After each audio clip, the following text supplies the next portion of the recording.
Game. Richards on the floor. Clark, the step back three just below the logo. Drill. Clark pulls off that screen, knocks, showing out. Clark. And that was just the start. There was absolutely nothing the Washington Mystics could do to stop her that night. Caitlin Clark put on a show, delivering a historic performance with 7 threes and 30 points, breaking WNBA records yet again. Be able to see Katie Lou after last night's game, so today, really the first time they're seeing her. Clark, how did the... Starting off in Capital One Arena, Caitlin Clark didn't get things going from beyond the arc right away. She attacked the rim to get things going. Clark trying to get by. The Mystics defense gets right to the cup. She instantly punished the high guard with a quick drive, finishing with finesse. And not much later, she showcased her playmaking. Boston gets the slip. First, it was the pass to Boston. Then, in transition, she found Mitchell on the run. Quickly up the floor is Mitchell. Beautiful find from Clark as Mitchell lays it up and in. She was averaging 6 assists for a reason, orchestrating the Fever's offense like a maestro. The Mystics quickly realized they couldn't afford to give her any space and tightened up their defense, trying to disrupt her rhythm. But Caitlin wasn't phased. She adjusted. Richards as she's into the ball game. Richards on the floor. Clark, the step back three just below the logo, drills it. She found her moment and nailed her first 3 of the night, silencing the crowd. Even still in the first quarter, Caitlin was already looking to crush her season average. She dished out 2 more dimes, sending herself to 4 assists, setting the tone for the night. The kick, Smith will call her number and knock it down. Even with this impressive burst of playmaking, let's not forget the title of the video. It's all about the threes. And in the second quarter, Caitlin wasted no time reminding everyone why. Pulls off that screen, knocks it down, even with her body fading. So, as the Mystics watched Caitlin start to catch fire, they adjusted their strategy, fouling her to defuse the flame. It kind of worked for the quarter, holding her to just 5 points. Foul on Samuelson. However, the third quarter started off slow for Caitlin. She kicked things off with a quick dime. For the Mystics on the offensive end, now into double figures with 12. But shortly after, the Mystics' defense turned up the pressure, and Caitlin found herself getting the foul called against her. We broke the news to her that she was going to be invited here to DC to play. And an offensive foul called. Contact plays were proving difficult with the whistle blowing against her, so Caitlin made the smart adjustment. She stepped back and took it beyond the arc. Clark, pull up three, at one. And the dominoes started to fall. Later in the quarter, she shook off herself wide open on the perimeter and let it fly, splashing yet another 3. Clark, an absolute beautiful shot. With seconds left on the clock, Caitlin surprised her defender with a slick step back, creating just enough space to launch her third 3 of the quarter.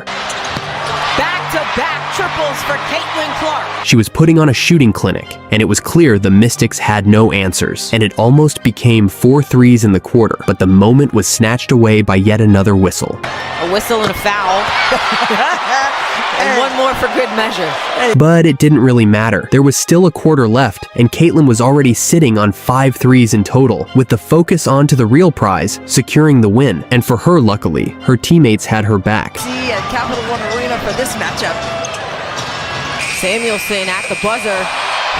It was raining threes, and Caitlin wasn't letting up, continuing the streak and letting it fly. Splash. They're seeing her. Clark, how did the... Triple in a row. The crowd was on its feet, the Mystics were scrambling, and Caitlin was locked in, proving why she's one of the deadliest shooters in the game. And it didn't take long for her to add another to her collection. Isolation here for Mitchell.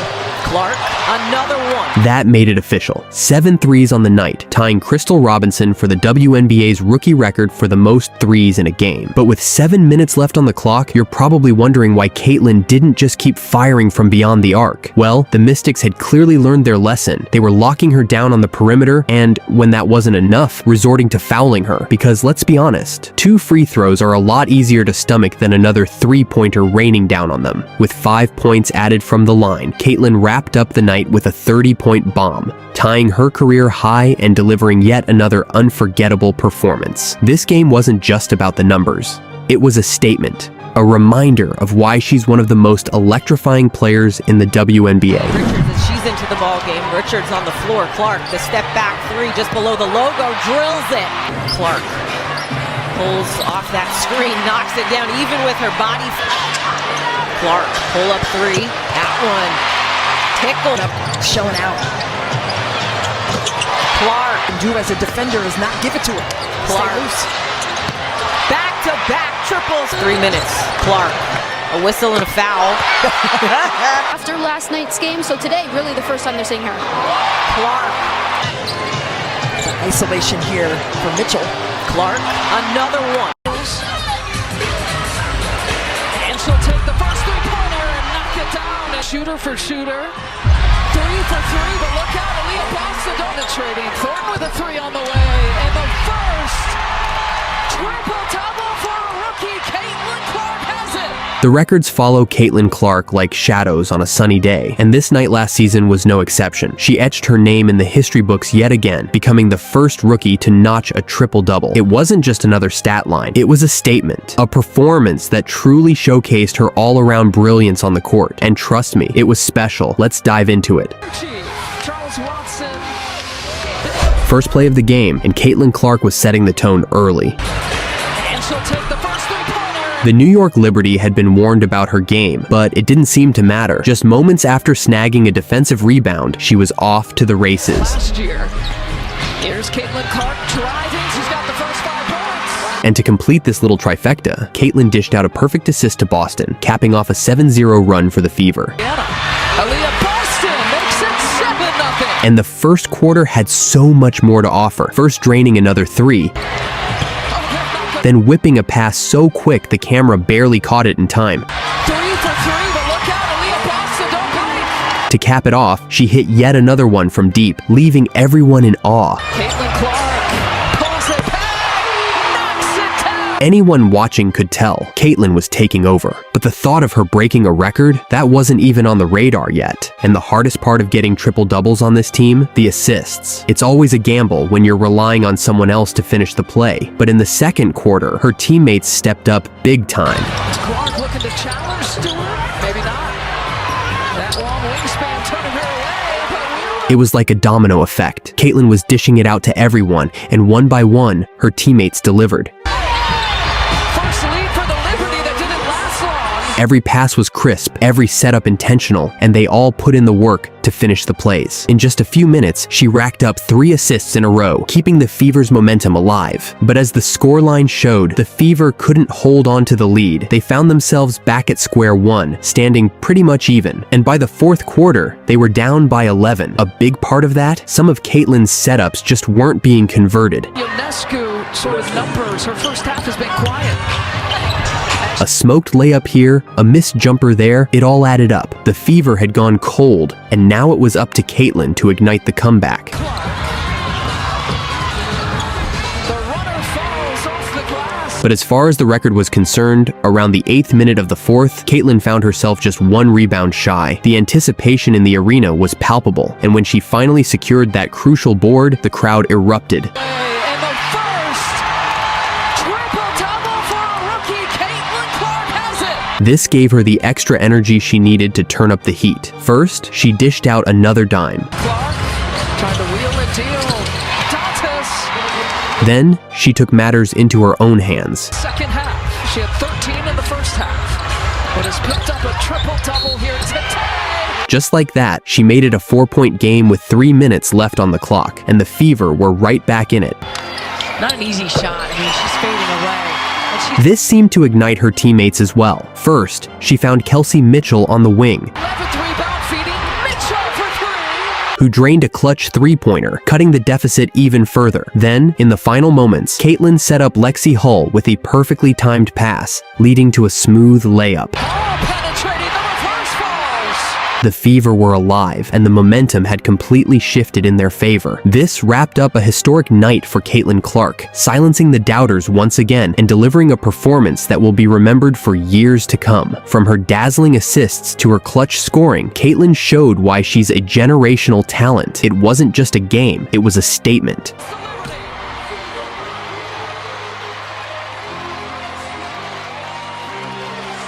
Of teams.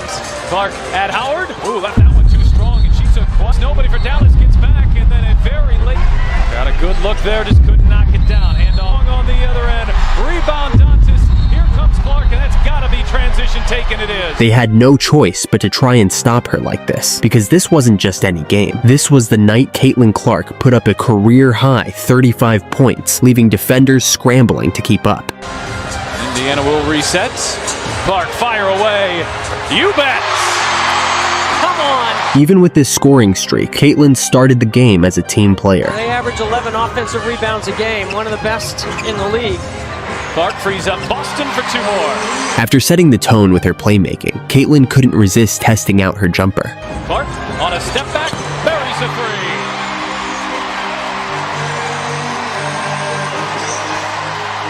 It's just a little bit. With the first one hitting nothing but net, Caitlin wasn't done, going for the back-to-back shot. Catch and shoot, and knocks down her second three. Very well executed for Caitlin Clark. But on her third attempt, the defense closed in hard, and she drew the foul, earning herself a trip to the line. Go, she is fouled.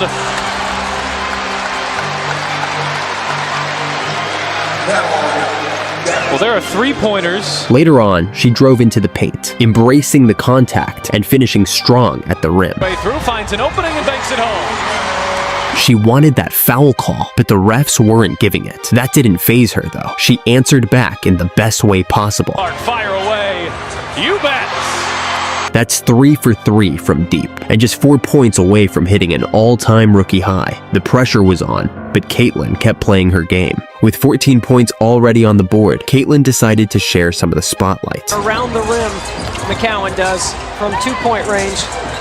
Mitchell sidesteps Agumbo-Wale and buries it. Kelsey was more than ready, and with their chemistry, the duo started clicking right away. Even Aaliyah Boston got in on the action. A needed bucket there to stop the bleeding for Dallas. Indiana had gone up 5 in the... Refusing to let up on either end of the floor. This trio was proving to be a force, Mitchell backdoor lays it in. keeping the pressure on and building a lead that had the crowd on their feet. The momentum was all Indiana's, and Dallas knew they had to put a stop to it. Unfortunately, they chose the dirty way to get there. Clark at Howard. Ooh, left that one too strong, and she took quite a tumble on the way down. Caitlin took a hard hit on a drive, a clear attempt to throw her off her rhythm, but instead of backing down, she came back stronger, determined to keep her team ahead. Clark shaking off Sheldon, hits a deep 2. Coming out of the half, the score was back to even, but Caitlin was ready to let her game do the talking. Screen, mid-range jumper. But Clark right back to Boston, who got inside position on... But when she drove again, she was met with even more contact. Backing in Sheldon. Clark trying to spin around her. There's a foul first. She finally drew the foul, but this little bit of resistance showed that Dallas wasn't going to make it easy for her. They were determined to disrupt her rhythm, but Caitlin stayed locked in, unfazed. Zoom trying to frustrate Clark. Oh, but Clark with 3 more. With that 3, she not only tied the game at 78, but also officially broke the all-time rookie scoring record. The crowd erupted, witnessing history in real time as Caitlin etched her name in the books. Right on cue, the Wings struck again, another hard foul at the rim. This time, the refs had to take a closer look. After reviewing the play, they called it a flagrant foul. It was clear that Dallas was pulling out all the stops to try to slow her down, but Caitlin wasn't backing down. Final 5 seconds. Oh, no. But with Lexi Hull missing a wide-open layup and Fagbinley fumbling the ball, Caitlin took matters into her own hands. Clark hangs and finishes. She drove straight to the rim, weaving through defenders, showing everyone why she's the go-to player. She wasn't just playing for points. She was playing to carry her team, refusing to let missed opportunities hold them back. When stopping her at the rim wasn't enough, the Wings got creative, trying to get physical with her at every opportunity. But each time Caitlin took a hit, she came back stronger, using every bit of contact as fuel. Green. Clark launches, hits a 3.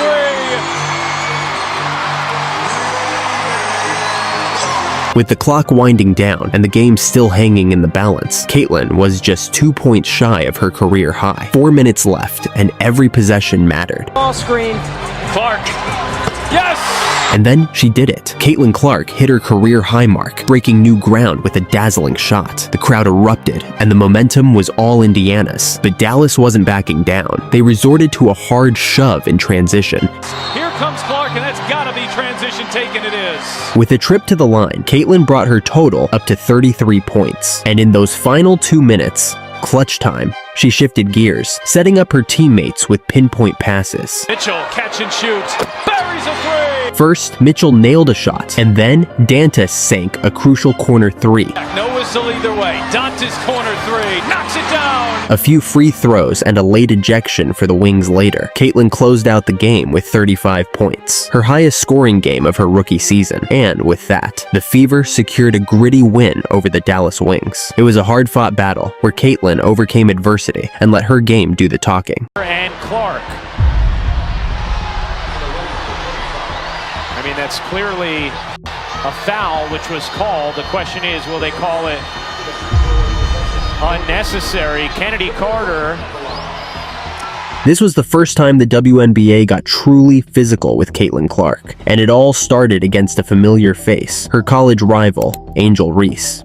Their first meeting on the big stage had all eyes watching, and Chicago couldn't wait to make their presence felt, setting off a domino effect through the league. But the game didn't start that way. Caitlin Clark came out firing. Great points. Clark connects on a deep three. And it wasn't just her shooting. Clark was finding her teammates too. To the Commissioner's Cup final. What a dish. Down the floor. Wallace. The finish plus the foul. On a beautiful delivery from Clark. The Chicago bench was in awe, and the first quarter had her name written all over it. Understand their impact and what it has done and how they are living out their dreams today. And right on cue, Clark connects on another bomb. 2 for 2 from 3 in the early. But after building up a little deficit, not everyone on Chicago's side was sharing the same excitement. So, in true Caitlin fashion, she decided to turn it up even more in the second. They've allowed too much dribble penetration. Well, and it allows them, oh, what a dime. My goodness, the pass from Clark to Katie Lou Samuelson for 2. But Rebecca, that's what allows them to... For Indiana, it was just another game, but for Chicago, it seemed to mean something more. But when things weren't going their way, frustration started to set in. Kennedy Carter, in particular, Chicago's point guard, had no answer defensively. Gonna have to make something happen. Clark through the lane, reverses it in, and beats the shot clock. And on offense, she was getting sloppy. Carter the rebound. Mabry running, can't get to it, and Chicago turns it over. Frustration kept building, and with Indiana taking control again in the second. It out to Mitchell. Mitchell long 2 is good. Chicago was starting to feel the game slipping away, but when the third quarter rolled around, the mood on the court seemed to shift. Chicago came out with a new game plan, doubling Caitlin Clark early, and showing the first signs that they weren't afraid getting handsy. However, Caitlin kept playing her game, even when her own teammates made things a bit tricky at times. Yes. Nice entry, and Wallace again blows the layup. The follow is good, though. But when Caitlin decided to take it to the rim on her own, Dana Evans was right there, refusing to give an inch. Here's Carter, Evans guarding Clark, and Evans sends Clark to the deck. Foul called on Dana Evans. On the very next play, Chicago struck again. This time, it was Cardoso. Chicago had missed their first 8 attempts. Clark races in, is fouled by Cardoso, and Clark in some pain.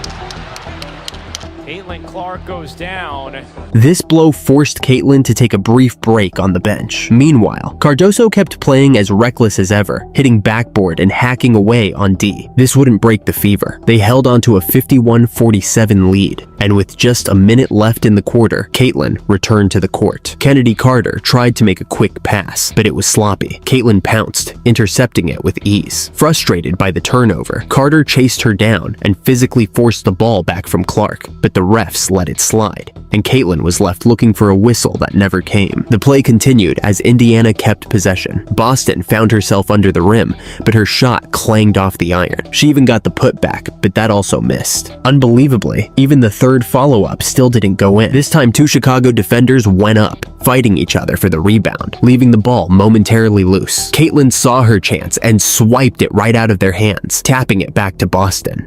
This time, it's good.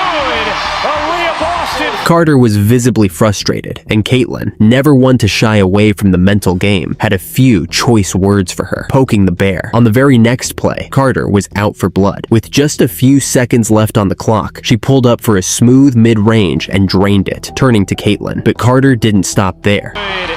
Kennedy Carter now with 12 points off the bench. and Clark. I mean, that's clearly a foul, which was called. The question is, will they call it unnecessary? Kennedy Carter. The wild part? The refs didn't call more than a simple off-the-ball foul, barely acknowledging Carter's shove. Once again, she got away with it. Look at Angel Reese, celebrating like it's a game-winning moment. It's sad when you think that's something to be proud of. It makes you wonder, was this the new standard teams would set when facing Caitlyn? Were they seeing just how far they could push the physical play against her, knowing the refs might let it slide? Did you get any type of understanding from the officials on how you guys are doing that at this point? Yeah, that's just not a basketball play. Luckily, Caitlyn stayed above it all, sticking to her game plan and letting her skills speak louder than any shove or foul, even as her teammates struggled to keep up at times. And that was 2011. Melissa Smith stops and misses the ball. The Fever stuck to their game plan, moving the ball, creating good looks, and playing smart basketball. Clark, another rebound, tosses ahead, Wheeler extra feed. Oh, that was pretty. What's the foul? Meanwhile, the Sky seemed to abandon any kind of finesse, leaning fully into their physical play, almost hoping that brute force would be enough to turn things around. And sometimes they were getting away with it too. The three takes the two and knocks it down. A lot of contact from Reese on. In the end, none of the physical play, missed calls, or tension mattered. Only the win did. But with Melissa Smith almost throwing the game, it was a close call. Through, Mabry down two. Mabry loses the handle and a foul is called. A foul is called on Smith and free throws here for the Sky. Number 5 on Smith as she dove to the floor. And that's how it went down. The Fever got the win, and the Sky set off something toxic in the league. This was probably one of the most intense battles Caitlyn Clark faced last season. Coming off the constant bullying in the league, this was set to be Caitlyn Clark's biggest challenge yet, facing off against her biggest rival, Angel Reese. And it showed more than we could have expected. Last season. Clark, hammer. 3 Sky players coming over. She started off hot. She blew right by Marina Mabry, driving straight to the hoop and putting the first points on the board. Right after, the defense made an adjustment, switching Kennedy Carter onto her, a familiar face, but not in a good way. As soon as Carter locked in, Caitlyn was reminded of just that. This is a Fever team that opened up 11 games in the first 20 days. Already starting off with a foul. And on the next possession, Carter put on the pressure again, but CC found Boston who could bail her out. Of the league. That's how good Angel Reese has been.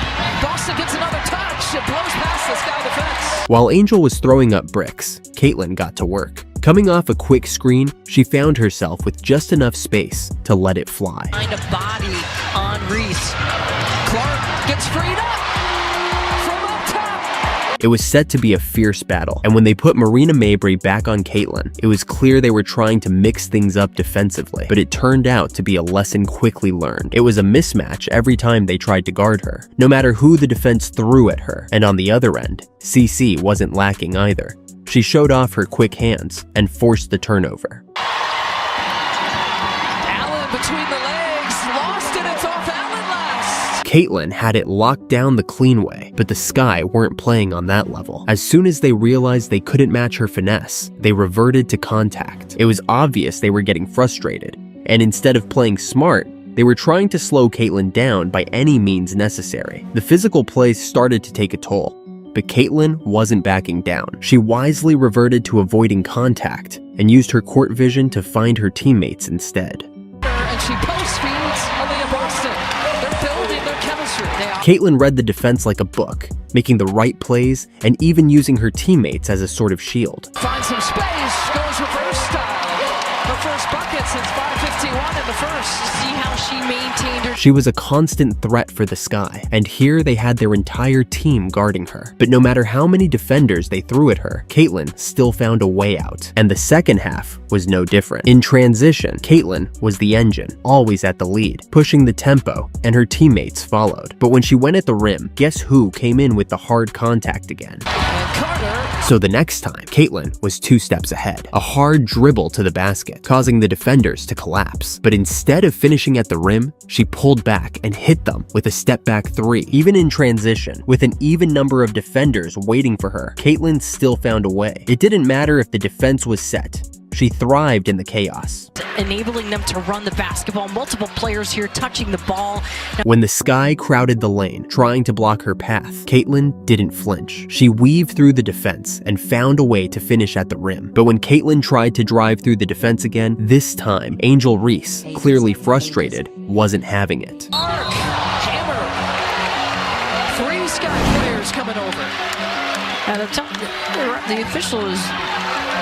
She let her emotions get the best of her and went full force on Caitlin, delivering a hard, unnecessary foul that left the crowd buzzing. The tension between the two had been building all game, and this moment was a clear sign of how much Caitlin was getting under Angel's skin. And right after, it was clear Reese still didn't get the message. On the very next play, she went after CC again. And after those back-to-back fouls, the Sky had no choice but to bring Reese out of the game. It felt like a relief for her. She had been the main target of all that aggression. But rather than celebrating, Caitlin stayed locked in, using this moment to reset and refocus. But when the fourth quarter rolled around, Angel Reese was back on the floor, ready to start her rampage again. Luckily for the Fever, Caitlin turned up the heat just when they needed it most, and immediately turning defense into offense. Caitlin wasted no time, sending a perfect dime to Aaliyah Boston, who finished strong at the rim. 10 blocks in her WNBA career, and it ends with a Boston bucket. It was a momentum-shifting play, with Caitlin not just dominating offensively, but also impacting the game on both sides of the floor. Her block sent a message, and the assist to Boston kept the Fever's rhythm going. This was the energy they needed to handle Angel Reese's renewed aggression, and Caitlin was leading the way, determined not to let the game slip away. Clark pulls, fires, hits, 4-3. A leader to her left. Caitlin built up a solid lead, and with her constant persistence, it was clear that momentum wasn't shifting anytime soon. She stayed in control, orchestrating the offense and keeping the pressure on the Sky. With just 30 seconds left, Caitlin delivered the final blow, a laser pass that threaded through the defense, finding her teammate wide open to seal the deal. Someone forgot about Smith. Caitlin Clark ended the game with an impressive stat line: 23 points, 8 rebounds, and 9 assists, capping off yet another one of her masterful performances. Into a ball screen. Clark. Yes! A new career high for Caitlin Clark. And she's put the Fever up by 8. In her penultimate regular season game, Caitlin ended her show, nailing a career-high 35 points and breaking the rookie single-season scoring record held by Simone Augustus since 2006. But against a team like the Dallas Wings, who were on a 7-game losing streak and already known for their bad history, this wasn't going to be a walk in the park. Hayes, nobody for Dallas, gets back, and then a very late contest by Brown. And a hard foul there on Caitlin Clark. And from the jump, the Wings continued that trend, guarding Caitlin tight from the inbound, like they were glued to her. But it didn't take long for Caitlin to leave the defender in a whirlwind. Clark, JC a Buckeye, Caitlin a Hawkeye. 2 of the best players in the Big Ten last year. Already showing exactly what to expect from this game. But as you might have seen in the last game against Dallas, 22 wasn't the only one bringing the heat. Across from her was Arike Ogunbowale. Ogunbowale. You know what? Let's just keep it with Arike. With that 3-point shot here the last couple of games. As Ogunbowale knocks down her first shot. And this time, Arike had a partner in threes. In the feistiness of Lexi Hall since the Olympic break. McCowan easily wins the tip, and Sabali knocks down a... Putting the pressure on Caitlin, but her threes were still loading up. So, in true playmaker fashion, she got her teammates involved. They average 11 offensive rebounds a game, one of the best in the league. Clark frees up Boston for 2 more. But Arike started this game on a warpath, shooting at will and giving the Fever no break. The Fever averaging right around 17,000 people in this building per game. Luckily for the Fever, the basketball gods were on their side, giving Kelsey Mitchell a second chance. Boston able to save the offensive rebound. Mitchell on a crossover. She will lunch and bury a three. And Mitchell is Caitlin's best hype man, getting her to ride the wave of threes. Clark on a step back, buries a three.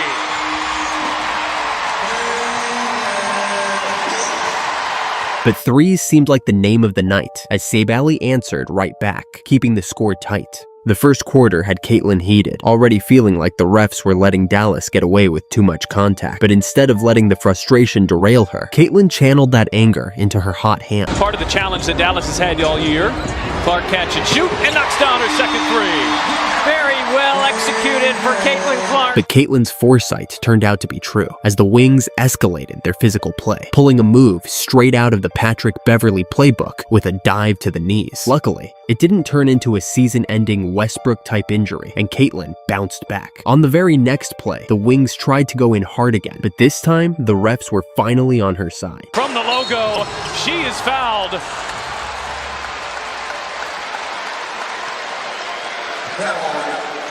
Well, of course, she sank all, and from that moment on, it was like she had entered war mode. Front courts. Clark circling her way through, finds an opening and banks it home. But even with all her dominance, she still got the rookie treatment from the refs. Instead of letting it get to her, Caitlin turned on the heat on the other end. Clark with 11 points, a deflection there. And finally, she gave the crowd one of those deep threes they had bought their tickets for. Clark, fire away. You bet. Come on.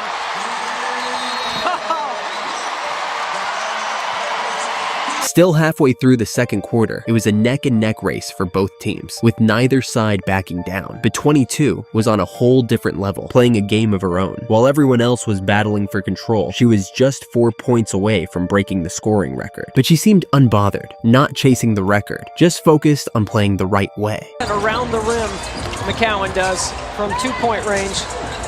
Mitchell sidesteps Wale and buries a three.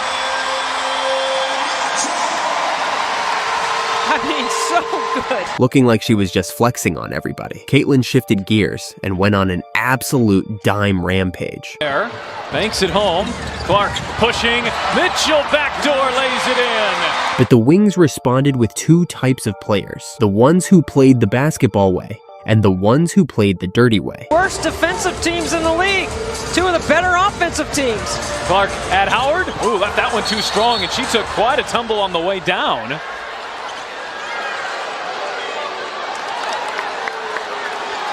And a loose. The first half was an emotional roller coaster, with swings that felt like watching a crypto chart, highs and lows at every turn. But one thing was certain through all the chaos: that rookie scoring record was about to have Caitlin's name on it. Clark shaking off Sheldon, hits a deep two. Drop coverage. Tight off. But with that now in her pocket, Caitlin knew she couldn't disappoint the crowd by letting the game slip away. So she did what stars do. She turned up the heat. Mid-range jumper. But Clark right back to Boston, who got inside position on McCowan. But she wasn't the only one breaking records tonight. It's all 9. Wale hits a three. Way too quiet for Enrique, right? Even with this historic night, Enrique wasn't the stat leader for the Wings. And here's Satu Sabally dialing up a three. It's her fourth. And that's the other piece. It was a close game, neck and neck, until the refs started tilting the scales. Every time Caitlin drove to the rim, she was met with contact but couldn't get free throws. Meanwhile, the Wings were starting to pull away. Uzun, corner three, knocks it down. It felt like the game was slowly slipping, but even when the refs handed her just inbounds, Caitlin got the best out of the situation. Mitchell, driving by Sabally. Mitchell right to the cup. So quick. And just when it looked like things couldn't get any worse for the Fever, 22 decided to extend her record. Uzun trying to frustrate Clark. Oh, but Clark with three more. Right over the rookie. But with Caitlin's success comes a target on her back. Maybe it's jealousy, or maybe some people just don't want to see her do well. Either way, the fouls she's been enduring, hard, borderline dirty plays, shouldn't be allowed. Clark still able to beat everybody back to the rim, and they're going to look at this. They got to look at this one. Are going to swipe, and you miss. Well, she got a piece of the ball, but she got a bigger piece of Caitlin Clark. Even with all the headaches and bruises, Caitlin got right back up, staying composed and doing what she does best, setting up her teammates. She found Lexi Hull wide open for a perfect shot, but unfortunately, Hull missed her third wide open layup of the month. At this point, you could almost make a highlight reel of these missed opportunities. So Caitlin decided to take matters into her own hands, tired of the missed calls and still getting no love from the refs. She wasn't fazed, almost looking like she went ultra instinct and said, "I'll just get the points myself." With a shot clock down to 10. Clark shaking Howard. Clark gets to the rim. Hips and shoulders past the defender. And she did, not once. Free her up. Clark off the screen. Clark launches, hits a three.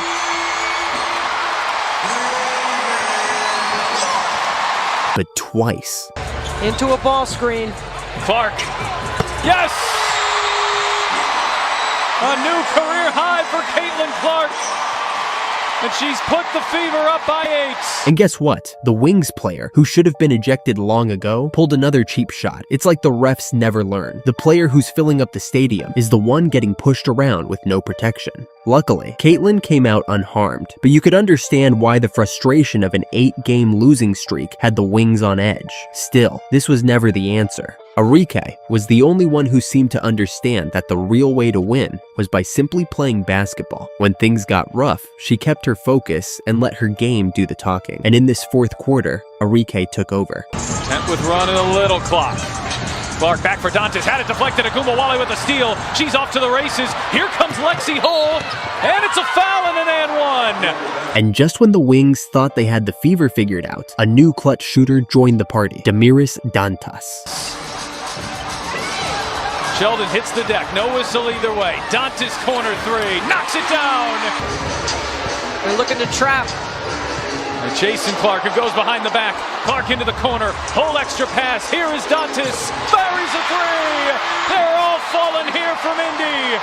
And just like that, the Fever overcame another hard-fought battle, with Caitlin shining in the spotlight. By her side was her trusted right hand, Kelsey Mitchell, and in the final moments, Dantas stepped up to help seal the victory. It was a total team effort, and even though the Wings threw everything at them, the Fever's resilience shone through. Major props to Arike though. Even at the end, she didn't give up.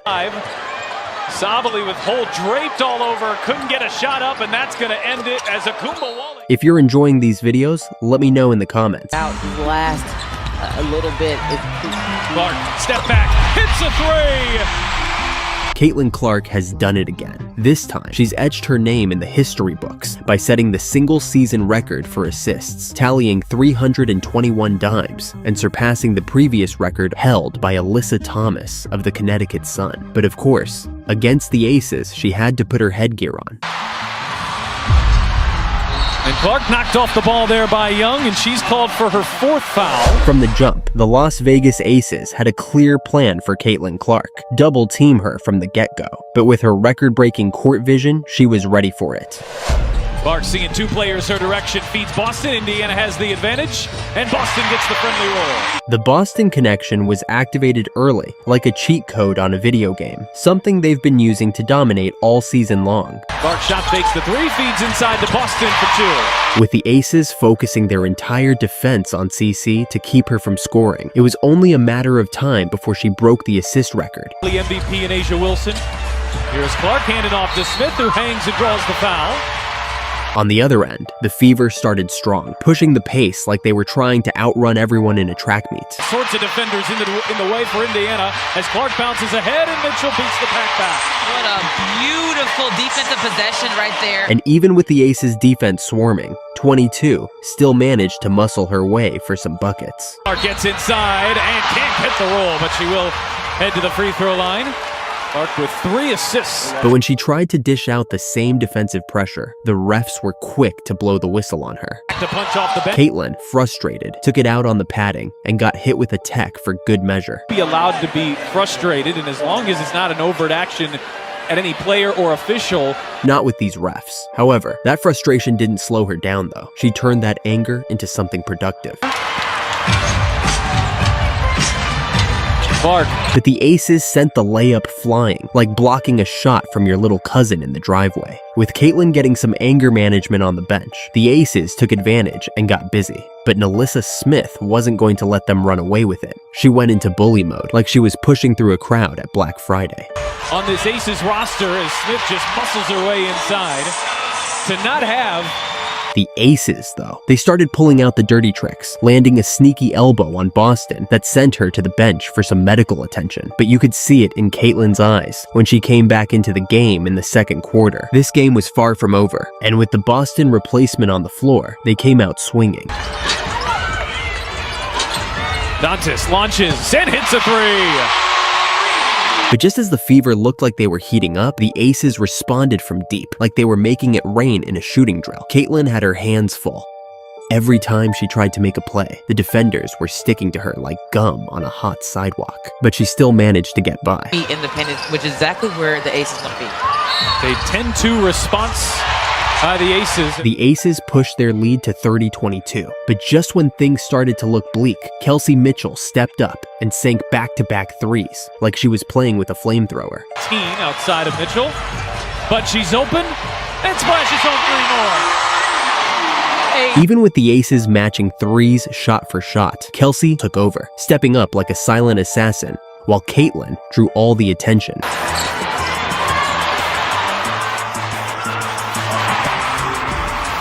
But no game is complete without a little drama, right? Caitlin got herself open for a three, jumped forward into contact, but the refs called it foul baiting. There.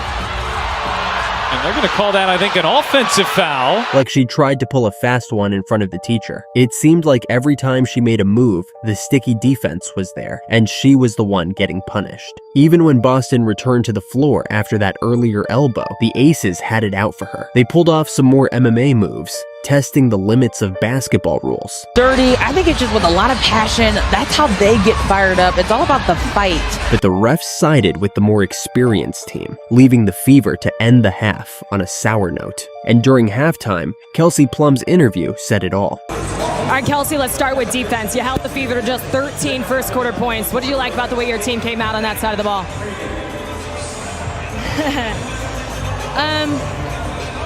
I don't know. Come back to me later. In the third quarter, the Fever needed answers, and fast.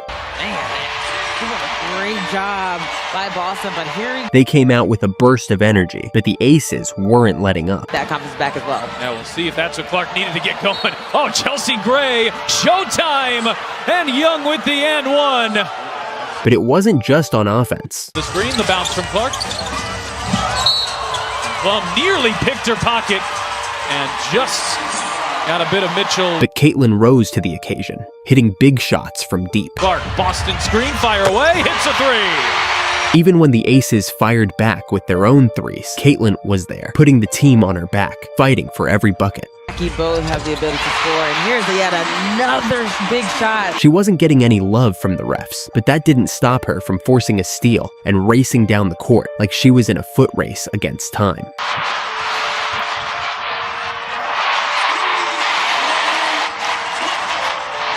With the Fever still trailing by 8 points at 56-48, Caitlin knew she had to take things up a notch. Clark off the screen, drives inside, and the big shot is good.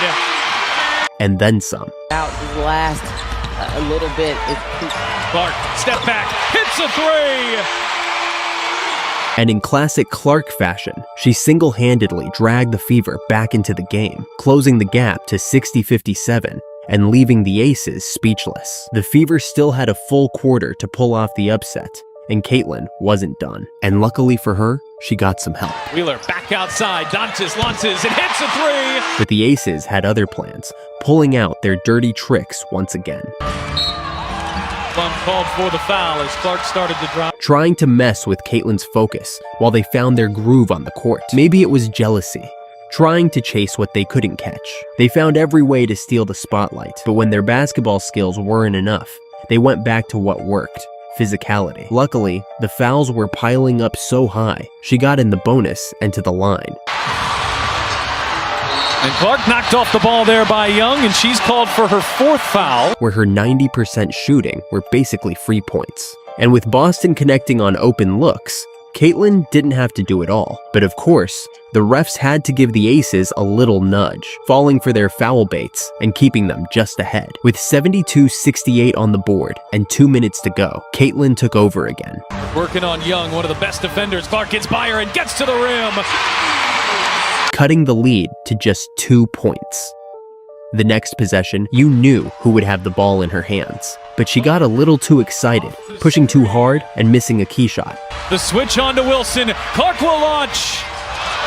On the other end, the Fever defense forgot about the corner. The one place you don't want to leave open. The Aces punished them, extending the lead. Even after a quick bucket, the clock wasn't on the Fever's side. They were forced to play the foul free throw game, giving themselves one last chance. With 23 seconds on the clock, down by 3, they called a timeout. But somehow, the final play drawn up ended with someone who doesn't even shoot threes. Driving on Clark. Mitchell, Boston for the tie. Oh, it rims out. She got a great look. The game ended with a gut-wrenching loss, despite Caitlin's record-breaking night. The Fever might have fallen to their rivals, but Caitlin made sure her name stayed at the top of the headlines. 7 to down 7. The Fever had all of the energy early on. Championship medal of Las Vegas on full display, and Clark dropping a 3. In her 3rd matchup against the Las Vegas Aces, the team that has been a thorn in her side all season, Caitlin and the Indiana Fever were looking for that elusive win, but the Aces had other plans. Their mission? Make sure Caitlin Clark couldn't get involved. Patient, working inside the reverse. Oh, and took a big hit there on Jackie Young, and the foul does come, and for the second time here in the last minute, we have seen a heavy collision. But from the start, the Fever didn't look like a team that had lost 2 straight. Caitlin, always one step ahead, saw the double team coming and found a wide open Lexi Hull in the corner. Aces play 2nd fastest, Indiana 3rd fastest, and Lexi Hull, the league's top 3-point shooter, is now over 70% out of the break. For the first 3 minutes, the Aces couldn't score, until Aja Wilson, the league's leading scorer, reminded everyone why she holds that title. Here's Aja Wilson knocking down her first look. On the other end, the Aces had a clear game plan, contain Caitlin with pure physicality. Even though they managed to slow her down, the Aces couldn't find their rhythm offensively, unless it was Wilson putting up points. Range, where she's 2 for 2. With all the defensive attention on Caitlin, her teammates found opportunities to shine. Clark lob it up, Kelsey Mitchell wide open, and knocks down a triple. But Wilson's mid-range was automatic. She sank her 3rd shot in a row like she was playing horse by herself. During that time from the 3-point line. Wilson all mid-range and all day. Caitlin, feeling the pressure, knew she had to get on the scoreboard. She drove straight into the double team, muscling her way to the rim. As Clark got around, Stokes gets to the rim, lays it in, and a foul.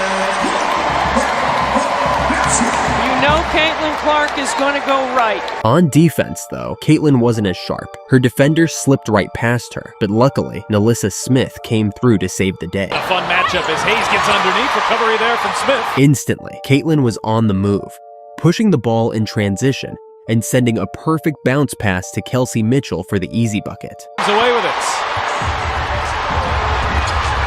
Clark turning on the Jets. Backdoor pass. Mitchell can't finish with the reverse. It was a textbook fast break, and the momentum seemed to be shifting in the Fever's favor. But then Lexi Hull got a little too fired up. She tried to copy Smith's defensive heroics, but instead racked up 2 quick fouls. Hayes on the aggressive drive, runs into Hull, and draws the foul. The Aces quickly adjusted, shifting to their perimeter game, and just when it looked like the Fever had it figured out, Wheeler hit a clutch 3 to answer. That high up on the college scoring charts as Wheeler buries a 3. The game was starting to feel like a game of cat and mouse. One team hitting a shot, only for the other to come right back. When Caitlin tried to join this flow with a big play ending the quarter, she got hit with a freight train of a defender. The Aces weren't letting her breathe, but in the second quarter, Caitlin finally got the chance to finish what she started. Championship medal of Las Vegas on full display, and Clark dropping a 3. However, it got spoiled soon after. She went up strong again, only to be met with an Oscar-worthy flop from the defender. Open up a lane to the rim. So Clark pushed off on the drive. The frustration was mounting, especially with the Aces getting away with a few no calls of their own, taking advantage to pull away. Wilson into a double team, out to Alicia Clark. With Lexi Hull continuing her foul streak, the Fever were in trouble. It became clear that they weren't going to win this game by matching physicality. The Aces were winning the foul game and using it to their advantage. Right up the gut and draws the foul. Mitchell 1-on-2, but does not care. Even a glimmer of hope with the Clark-Boston connection. Played very sparingly out of the Olympic breaks. Boston the hesitation and bounces it home. Was quickly snuffed out by yet another Aja Wilson dagger. Meaning she's not trying to let her get it back. Oh, they're calling jump ball on that. And then, in came a new face off the bench for Indiana. An odd one out, rarely seen on the court. I don't know if Leah's going to get one or not. I'm sure she is. Here's Wallace. With so few minutes to prove herself, it wasn't the night for Wheeler to make an impact. Hesitation, just trying to bully her way inside, and she stepped out of bounds. No, they call it for traveling. Meanwhile, the other Clark, Alicia Clark, was making waves for the Aces. She does. Kick out Clark, who hits her second three. Driving into Clark. There's Alicia Clark, 3 for 3. Alicia Clark. Stepping up on both ends of the floor, they were menaces on defense, while keeping the offense consistent, sinking shot after shot with ease. The Fever desperately needed a spark, and 22 delivered. 2 free throws. Clark essentially trying to run the clock down. Clark banks it up, banks it in. Finishing the half with a brief moment of hope, but they still had a mountain to climb to turn this game around. Kelsey Mitchell took the reins to start the third quarter. Clark, backdoor pass, Mitchell lays it in, and a foul. Fighting her way through the Aces' scrappy defense.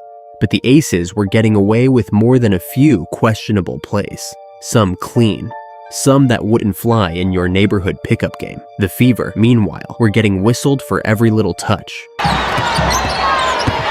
being guarded by Clark, and a foul is called. Gray got a step. Clark thought she had all ball, But even with the odds stacked against them, they clawed their way back from an 11-point deficit to make it 49-45. Thanks to Nalissa Smith's gritty play. Just when the Fever had momentum, the Aces delivered a reality check, sending Smith crashing to the floor with a block that looked more like a wrestling move than a basketball play. Comes over Chelsea Gray. Blocking foul is the call. That was a heavy collision. But karma struck back as Caitlin forced a tough bucket with an and one, bringing the Fever within reach again. On Plum here, Clark leans in, draws the foul, and knocks it down.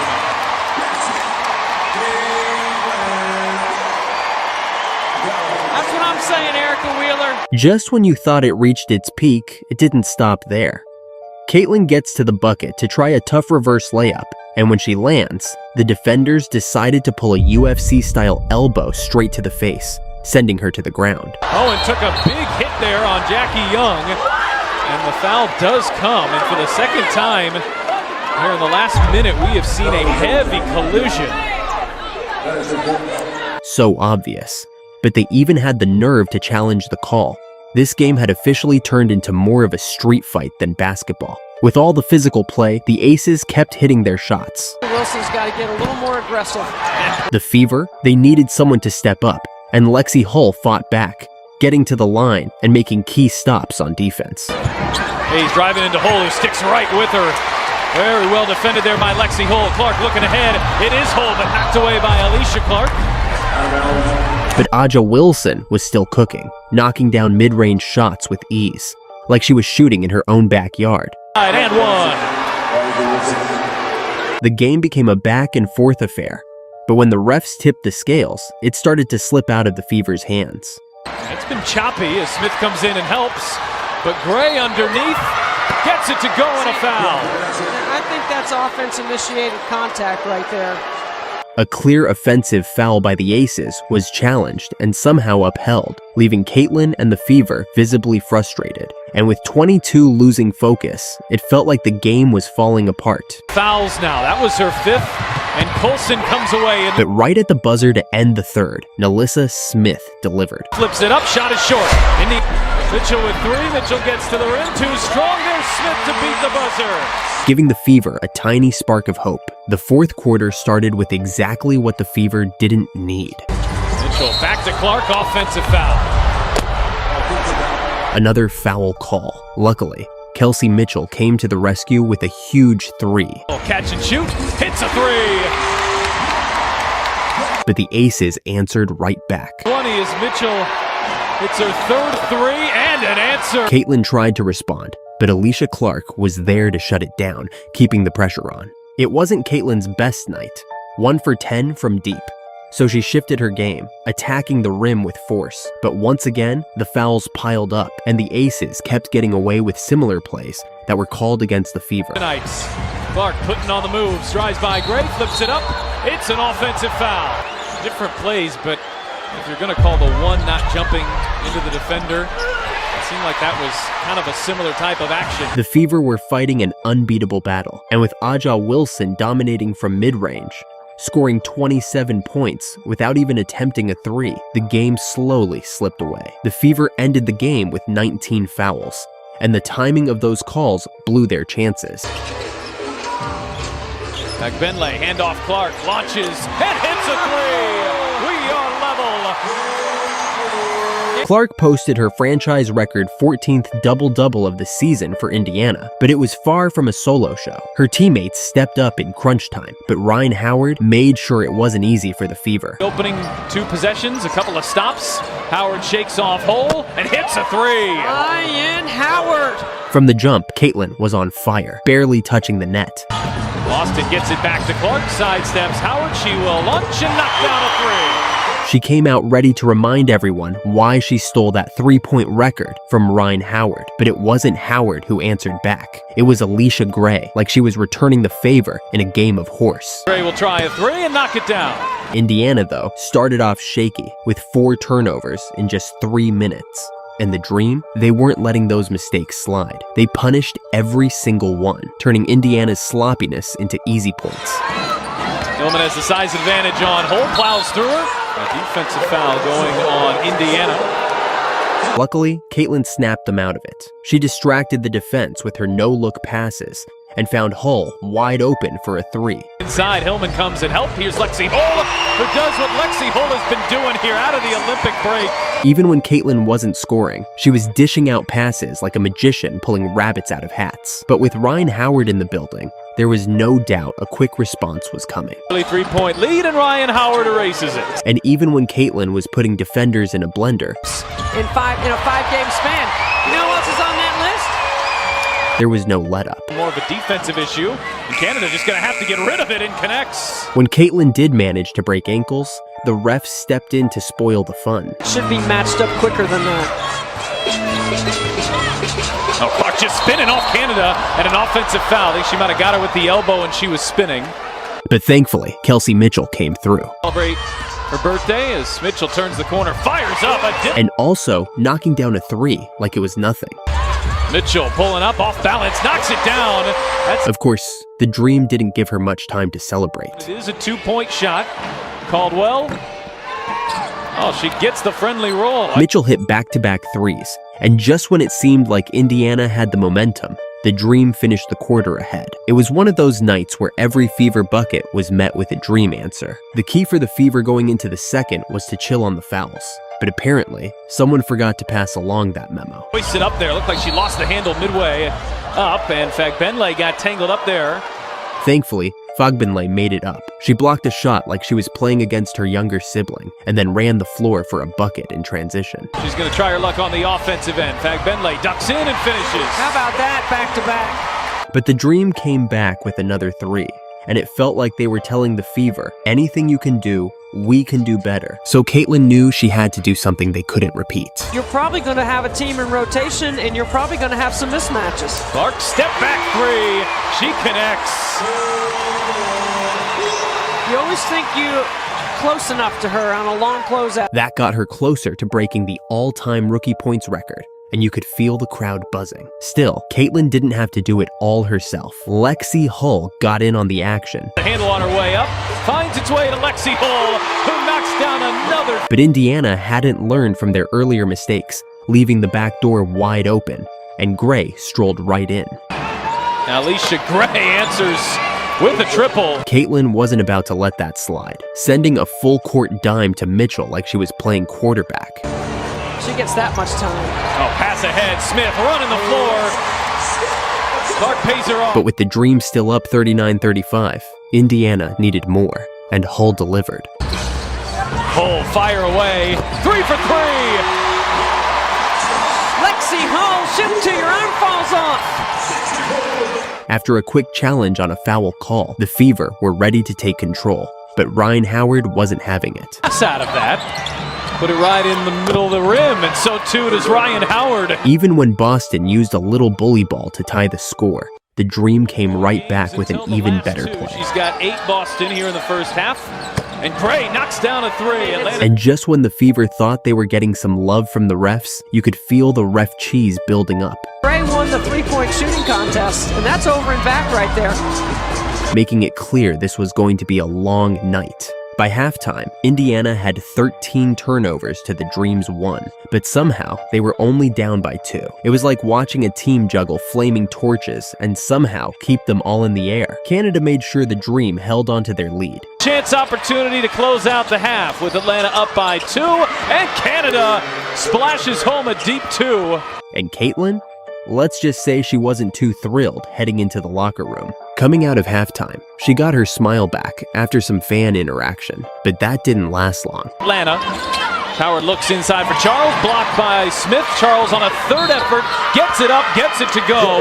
Not how you wanted to start the third if you're Indiana. And then Lexi Hull got a dancing lesson from Howard. Atlanta, a couple of buckets out of the opening 2 possessions, a couple of stops. Howard shakes off Hull and hits a 3. Ryan Howard. Dangerous out of the locker room. Good timeout by Christie Sides. The Dream went on a scoring spree, with everyone getting involved. It was like they were hosting a basketball clinic, stretching their lead to 63-48. Finally, Kelsey Mitchell broke the streak. Scoreless since the first quarter. Mitchell on the drive, scoop shot, and gets the roll. And then she got a steal and went on a solo mission. Howard is back. It's 1-on-1. Mitchell's going to pull a 3.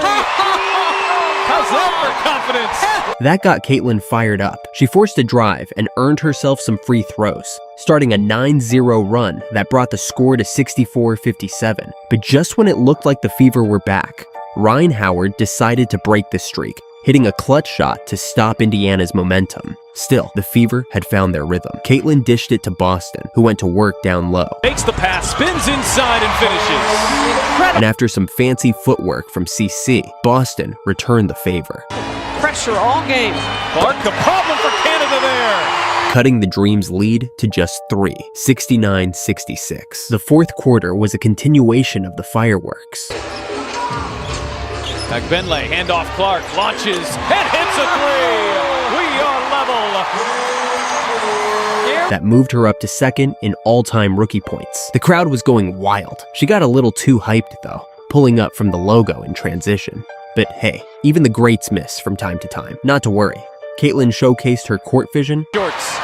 Clark launching ahead. Mitchell beats the pack back.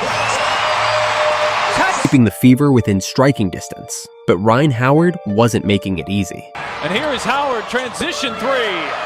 She was everywhere, scoring and setting up her teammates like she had eyes on the back of her head. Underneath, feeds it into Hillman, scoops it up, draws the foul, and an and 1.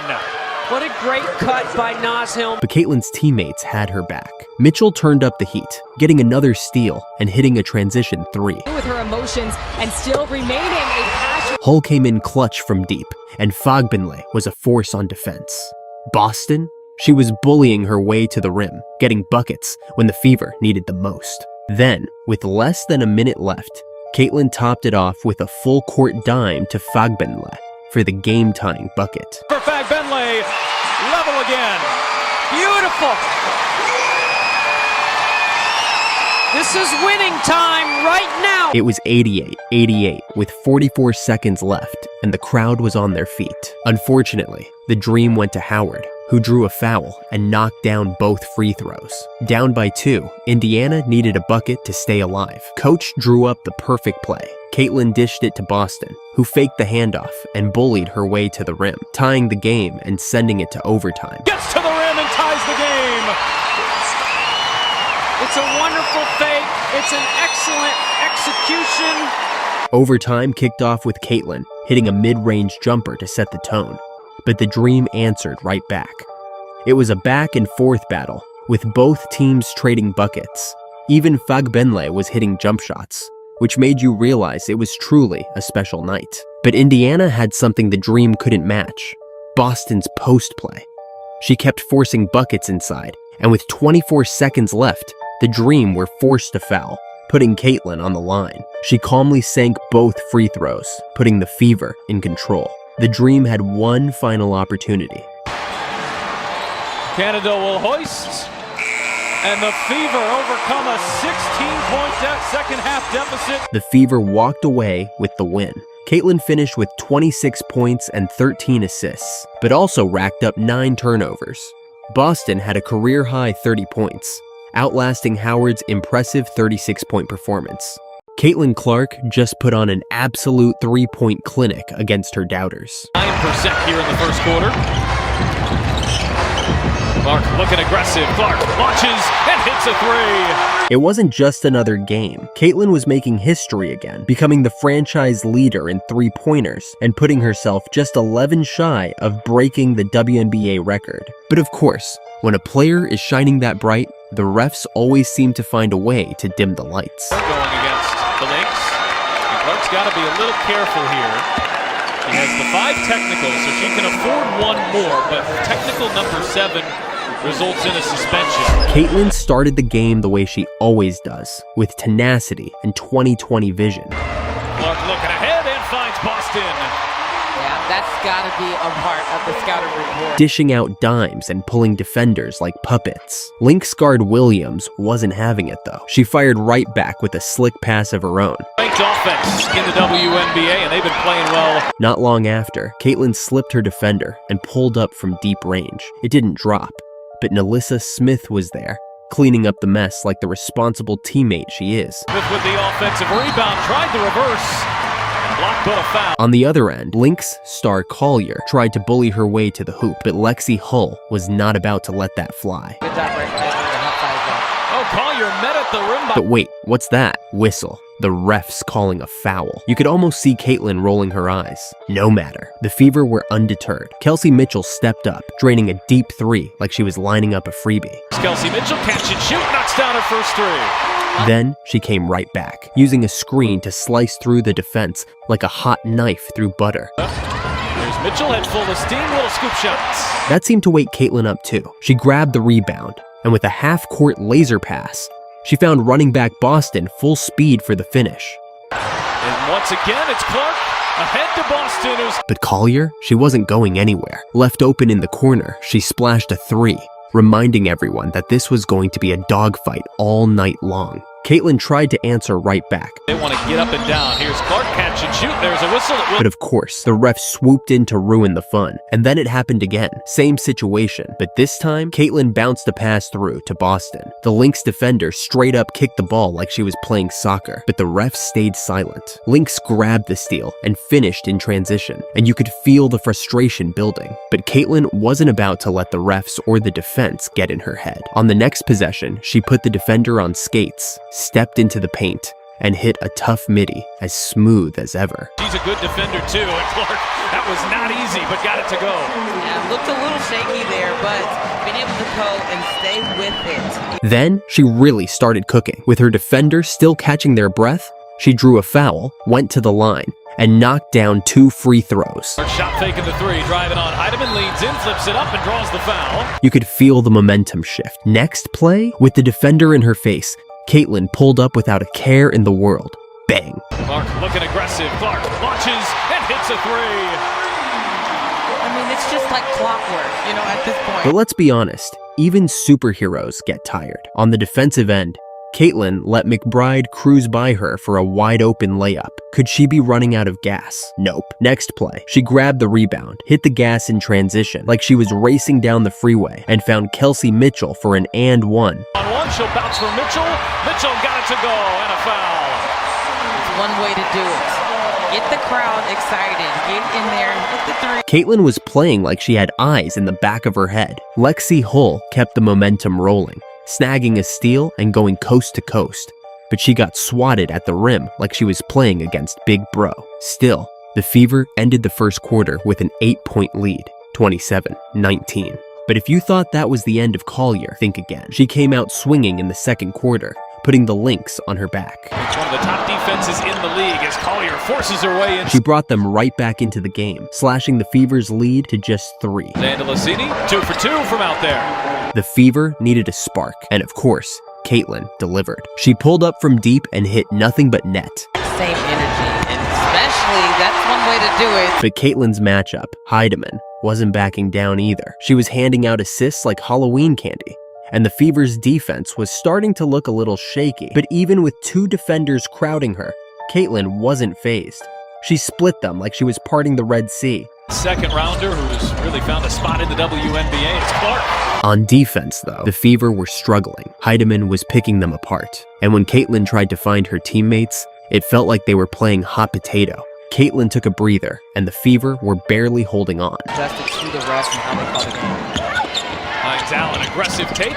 Shot won't fall, but Hines Allen, she is a monster. When she came back, she started things off with a driving floater that had the crowd on their feet again. Hesitation, Clark the floater. There it is. But just as she was heating up, the refs called off another 3 because of a tussle under the rim. Zandalicini is called for what is essentially a freedom of movement. But Caitlin kept grinding. She hit Boston with a perfect dime under the basket, setting her up for a bully bucket. Double team lofts it up for Boston. Just another connection there. Looked like she was going to go ahead and hit. Then Caitlin shut everyone up, including the refs, by finally nailing a 3 that counted. Oh, look at Mitchell Clark, play and catch. Hey, Clark cashes in on a 3. That was cool. They had their little... That left Coach Cheryl Reeve looking stunned on the sidelines. The second quarter was a fever dream for sure, but the Lynx stayed close. 50-45, heading into halftime. Caitlin was on fire at home, and you could tell she wasn't done yet. Angling there into the corner. Good defense there by Carlton. Shot clock down to 5. Boston trying to create with the shot clock low, and Boston will. The Lynx came out of halftime with a new game plan, fast pace, getting their shooters open. A very new roster on the fly, and she is shining here in the second half of the season. Alana Smith. Meanwhile, the Fever were getting clogged up in the paint. It felt like the Fever were stuck in a traffic jam. In Chicago, is taking that another step forward. Boston spinning into a double, just flips it up. While the Lynx were cruising in the fast lane. They're just getting a little bit more and more comfortable with each other. Here's Smith rolling and finishing. The Lynx went on a 14-0 run, swarming the paint like a hive of angry bees. It was rough for the Fever until Kelsey Mitchell finally stopped the bleeding. Coming up and have that call. Mitchell trying to get Indiana going, and she will. But then, just as fast, Collier hit a 3 of her own. Collier straight away, knocks down a... Canceling out Kelsey's hard work. Caitlin knew it was her time to take over. She went coast to coast, got fouled, and went to the line, visibly frustrated with the refs. But the defense, non-existent. Trying to hold down number 6, and they lose Alana Smith. The Lynx were getting fast break points, like they were playing against a team of cones. With frustration building, Caitlin turned it into fuel. Been the lead all season long. Fever had their way with it in the first quarter. Clark trying to get Indiana started, and maybe that'll help. But once again, the refs chimed in. Williams will switch on to Boston. And a foul off the ball. It's going against. The Lynx capitalized, hitting another 3 and swinging the momentum right back their way. Williams steps into a 3 and knocks it down. It is. And just when Caitlin drove to the bucket, ready to spark another comeback, she got hacked at the rim, but no whistle. The Lynx took advantage of Caitlin still on the floor. And connects. Stretching their lead to double digits. This would be her breaking point, forcing her to sit the rest of the quarter out to cool down. By the end of the third, the Fever were down by 12, and it felt like everything was slipping away. The Lynx were in full control, and the Fever couldn't catch a break, either from the defense or the refs. Caitlin's fiery play was keeping them alive, but it was starting to feel like she was trying to climb a mountain with no help. The fourth quarter kicked off with a glimmer of hope for the Fever. Kelsey Mitchell got aggressive, breaking the scoreless streak. Really good defensive sequence there for Minnesota. Mitchell on the drive, the floater, and she gets it to go. And not long after, Caitlin caught the Lynx defense sleeping. And the Lynx are able to punish her. Oh, corner three, knocks it down. The Fever had clearly adjusted their game plan, spacing the floor and focusing on perimeter shots, with Caitlin setting up her teammates like she was conducting an orchestra. Clark, Mitchell, wide open. Momentum was building. Caitlin kept her head up, feeding Boston in the post. And finally, the refs called a foul in the Fever's favor. The Fever were chipping away, but the Lynx were relentless. Every time the Fever seemed to get close, the Lynx would come right back with an answer. But then came Caitlin's moment. After some great off-ball movement, she freed herself up for a moving three, and bang. Setting up Clark, ABC. Beautiful basketball, great. She wasn't done. On the next possession, she used a screen from Boston to perfection, waiting for the Lynx's blitz, then dishing it right back to Boston under the basket for a bully bucket. Boston one bounce, and lays it in. Caitlin had brought the game back to within one, and on the other end, she wasn't letting up defensively either. Going offensively here in the fourth. But fatigue was setting in, leaving the door open for the Lynx to capitalize. Williams launches and hits a three, big shot. The Fever tried to respond with a shot of their own, but missed opportunities were piling up. Even when the Fever made a stop, luck wasn't on their side. Denial, and Mitchell could. The frustration was palpable, but Kelsey Mitchell wasn't done yet. Launches and hits a three. An inside out. That was off of Mitchell. But just as quickly, the Lynx snatched the momentum right back. Every Fever highlight was being answered with an even bigger play by the Lynx. With time winding down, it was a game of cat and mouse. Caitlin kept finding her open teammates. They're from Bridget Carlton, Boston answers. But the Lynx responded with a barrage. And another impact play. And when Caitlin hit a big three, the Lynx came right back with an easy bucket inside. By the final minutes, the Lynx had stretched their lead to 10 points. The Fever needed a miracle, but without the defensive stops to slow the Lynx, it was too much to overcome. The game slipped away, and despite Caitlin's heroics, the Fever couldn't mount the comeback. Another tough loss to the Lynx, leaving Caitlin and her teammates hungry for revenge. She's Rookie of the Month, Player of the Month, back-to-back Player of the Week. She's collecting awards like kids collect candy on Halloween. But is it all enough to clinch a WNBA playoff spot? Tonight, Caitlin proved why she should be MVP, dropping her 103 of the season, fastest in WNBA history, and, just for good measure, pulling off her second career triple-double, sending the crowd into a frenzy. It's up, it won't go, Clark pulls it down, and this building knows what that means. She started the game the way she always does, coming in hot. Right out the gate, Caitlin put her defender on skates, pulled up for a three, and bricked it. But the Sparks had their priorities straight. Don't let Caitlin get in her bag. They blitzed her on the screen, sending the double like she was the one holding the lottery ticket. Dallas too, and that's an over and back on Indiana. After 2 minutes of ugly basketball, Caitlin finally broke the seal, dishing a laser to Kelsey Mitchell, who zoomed to the rim for the easy layup. Break, and you can't let Kelsey Mitchell get going because she has been phenomenal in the last 7 games. On the other end, Dorica Hamby went to work down low, flexing her post moves and getting the Sparks on the board. She's pulling away a big lead in that category. The game started as messy as your friend's 3-on-3 at the local gym. Sloppy passes, turnovers, just plain bad basketball. But then, Kelsey Mitchell decided it was time to stop playing around. She put her defender in the blender, hit a smooth jumper, and got the Fever rolling. In her career.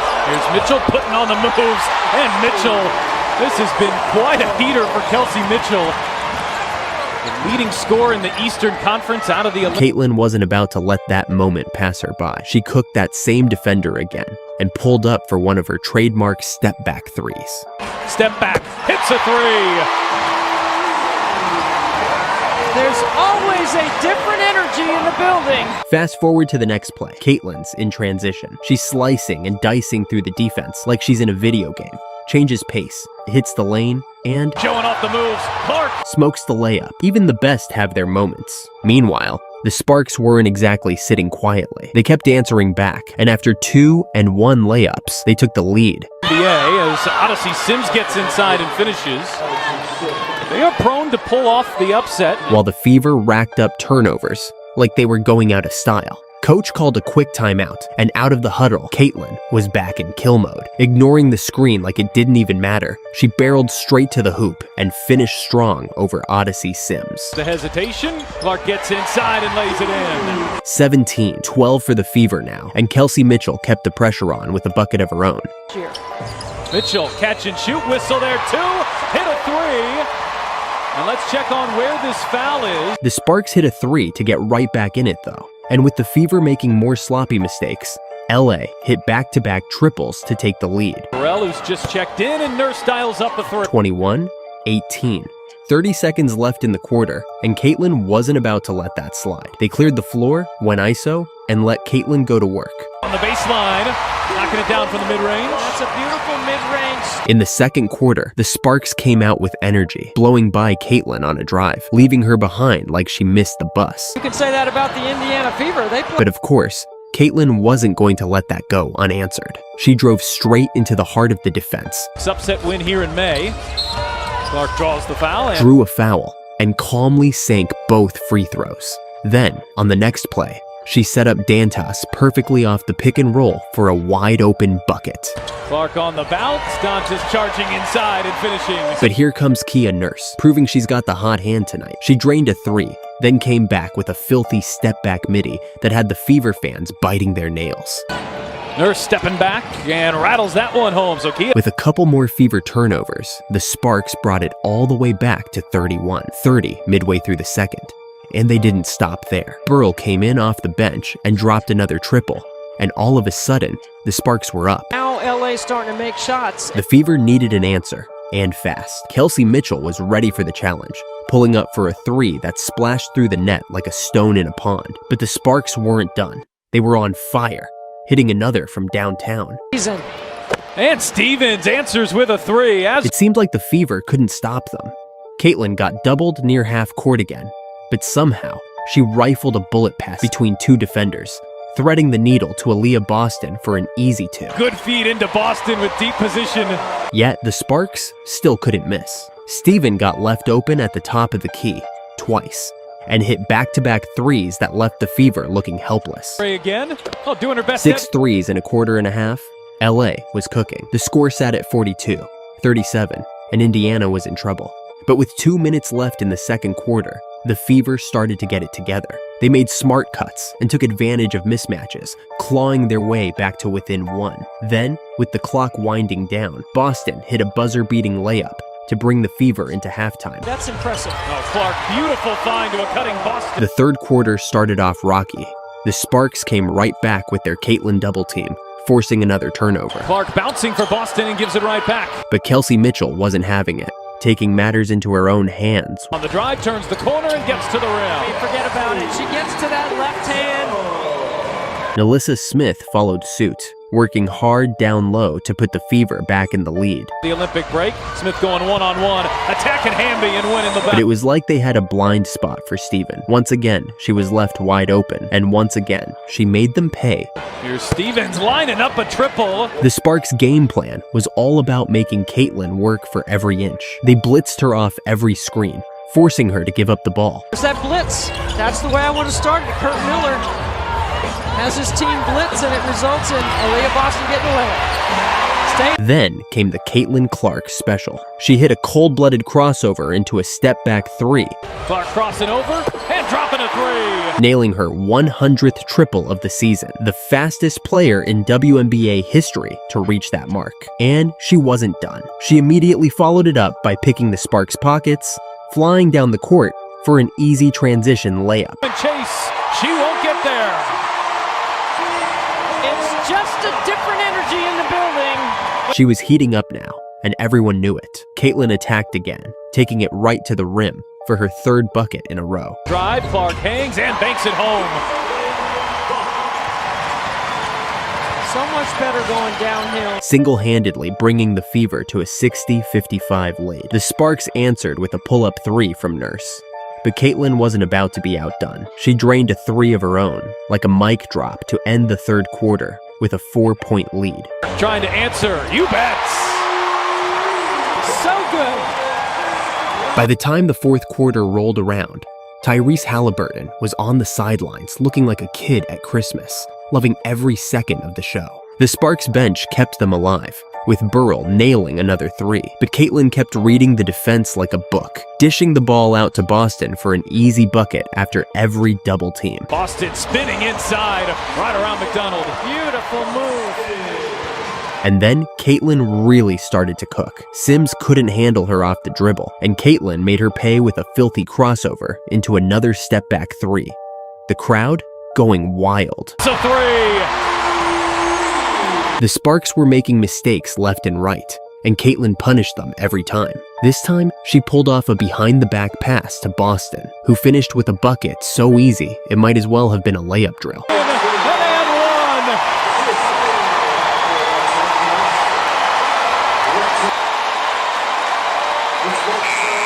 But Burrell wasn't done, hitting her third three of the night.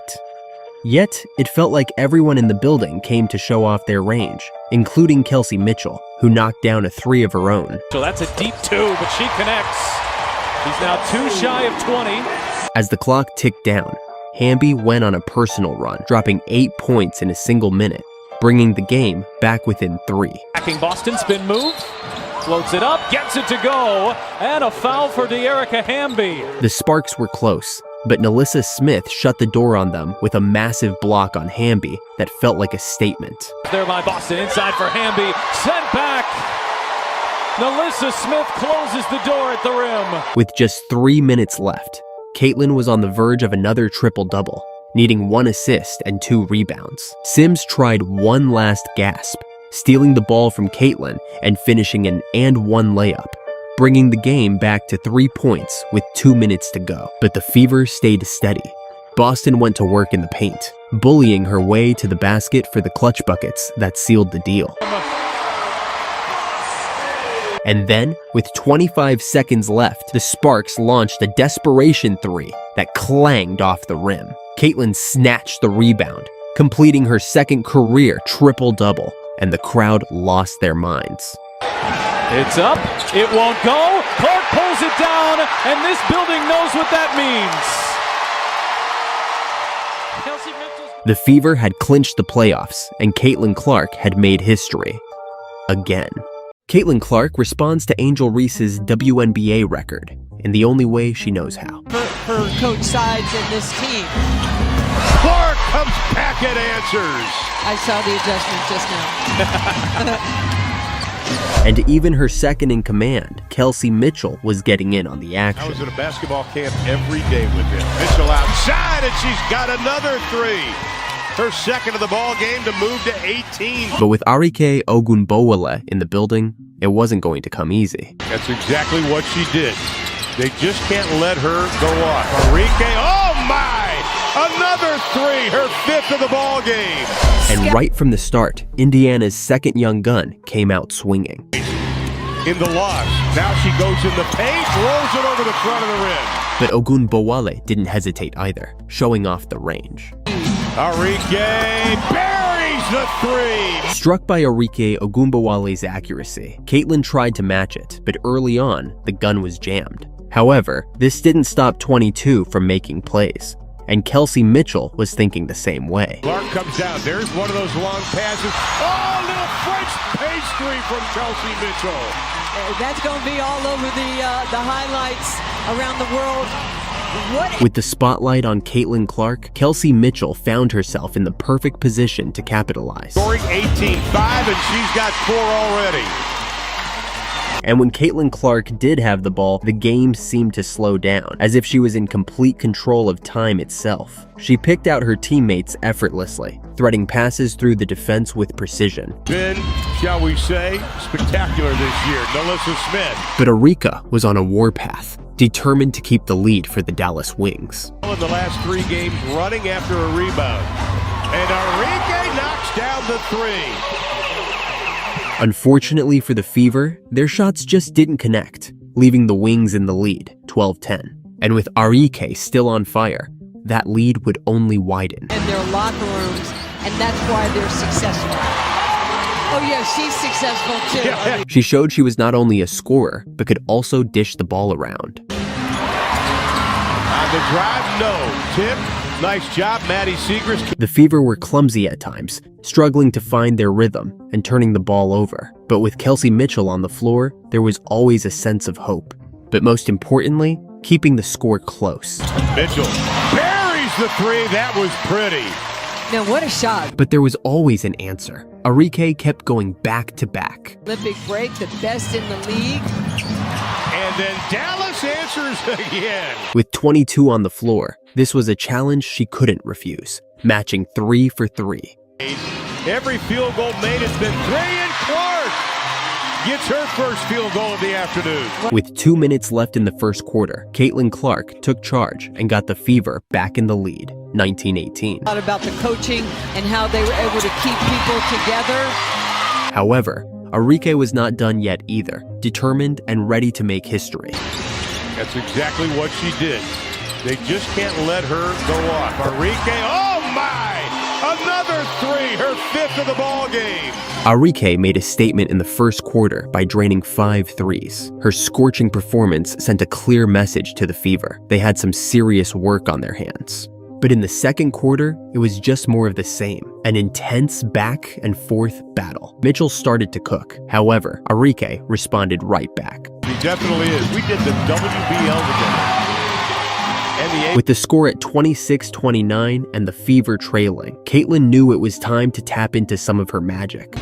Clark, 2 of 6 shooting. She's got 5 points. Inside, Smith launches. The score was still tight at 37-37, and this was just what the Fever needed. Are dominating in free throws. Clark knocks down her second 3 of the ball game.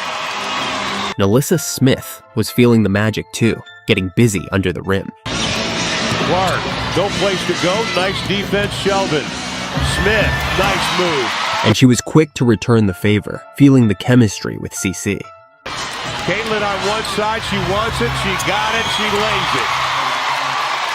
And did I mention? However, late in the second quarter, Arike decided to turn up again, reigniting her scoring spree and keeping the Wings flying high. Great in your own right back in the day, so anytime you can say that about Arike, I'm sure she would appreciate. With just a few seconds left in the second quarter and momentum firmly on her side, Arike seized the moment and forced the lead for the Wings. Wings throw it up ahead to Arike. And Arike got it! The All-Star MVP seemed destined to make something groundbreaking, carrying the Dallas Wings on her back throughout the first half. But as the second half began, her teammates stepped up and cut her some slack. Satu with 3 on the shot clock, nothing but the bottom of the net. Satu. But Kelsey Mitchell wasn't fazed by the Wings. She responded by going back-to-back. In the NBA with Hubie, I was at a basketball camp every day with him. Mitchell outside, and she's got another 3. On the other end, Setu Sabali was thinking the same way. Oh my goodness!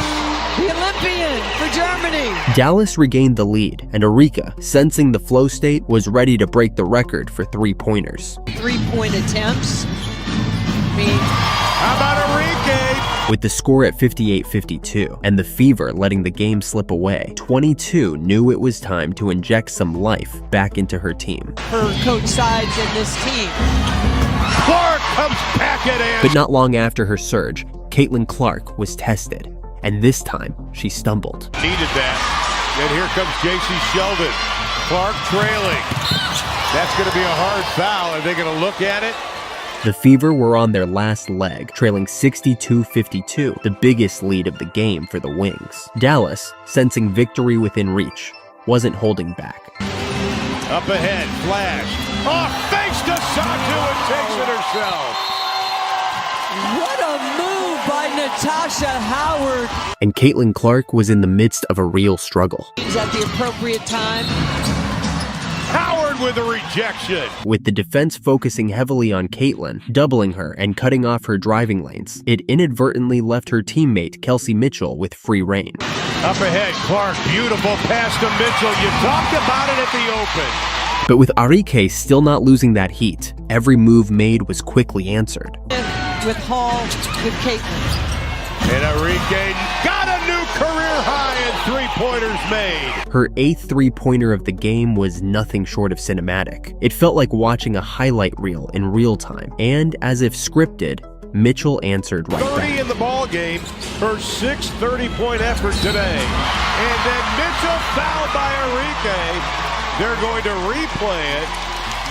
Arike cannot believe it. With Arike finally taking a rest, the Fever knew they had a golden opportunity to chip away at the deficit before the 4th quarter. Sensing the moment, it was Caitlin Clark who stepped up to lead the charge. Oh, great play, and it ends up in Caitlin Clark getting her 19th point. But despite Caitlin Clark's valiant efforts, Is the president of the NBA players. it wasn't enough to completely overcome the Wings' lead. The 3rd quarter ended with the Wings still ahead, 74-70. So in the 4th quarter, with the extra defense on her, CC's teammates needed to step up if the Fever were going to overcome the Wings. Boston season opening. Shot to closes. Count the basket and a foul. Luckily, they understood the assignment. 4th 20-point game in 7 games and from way downtown. But the Wings were quick to answer, leaving the Fever in need for something special. You're not seeing them.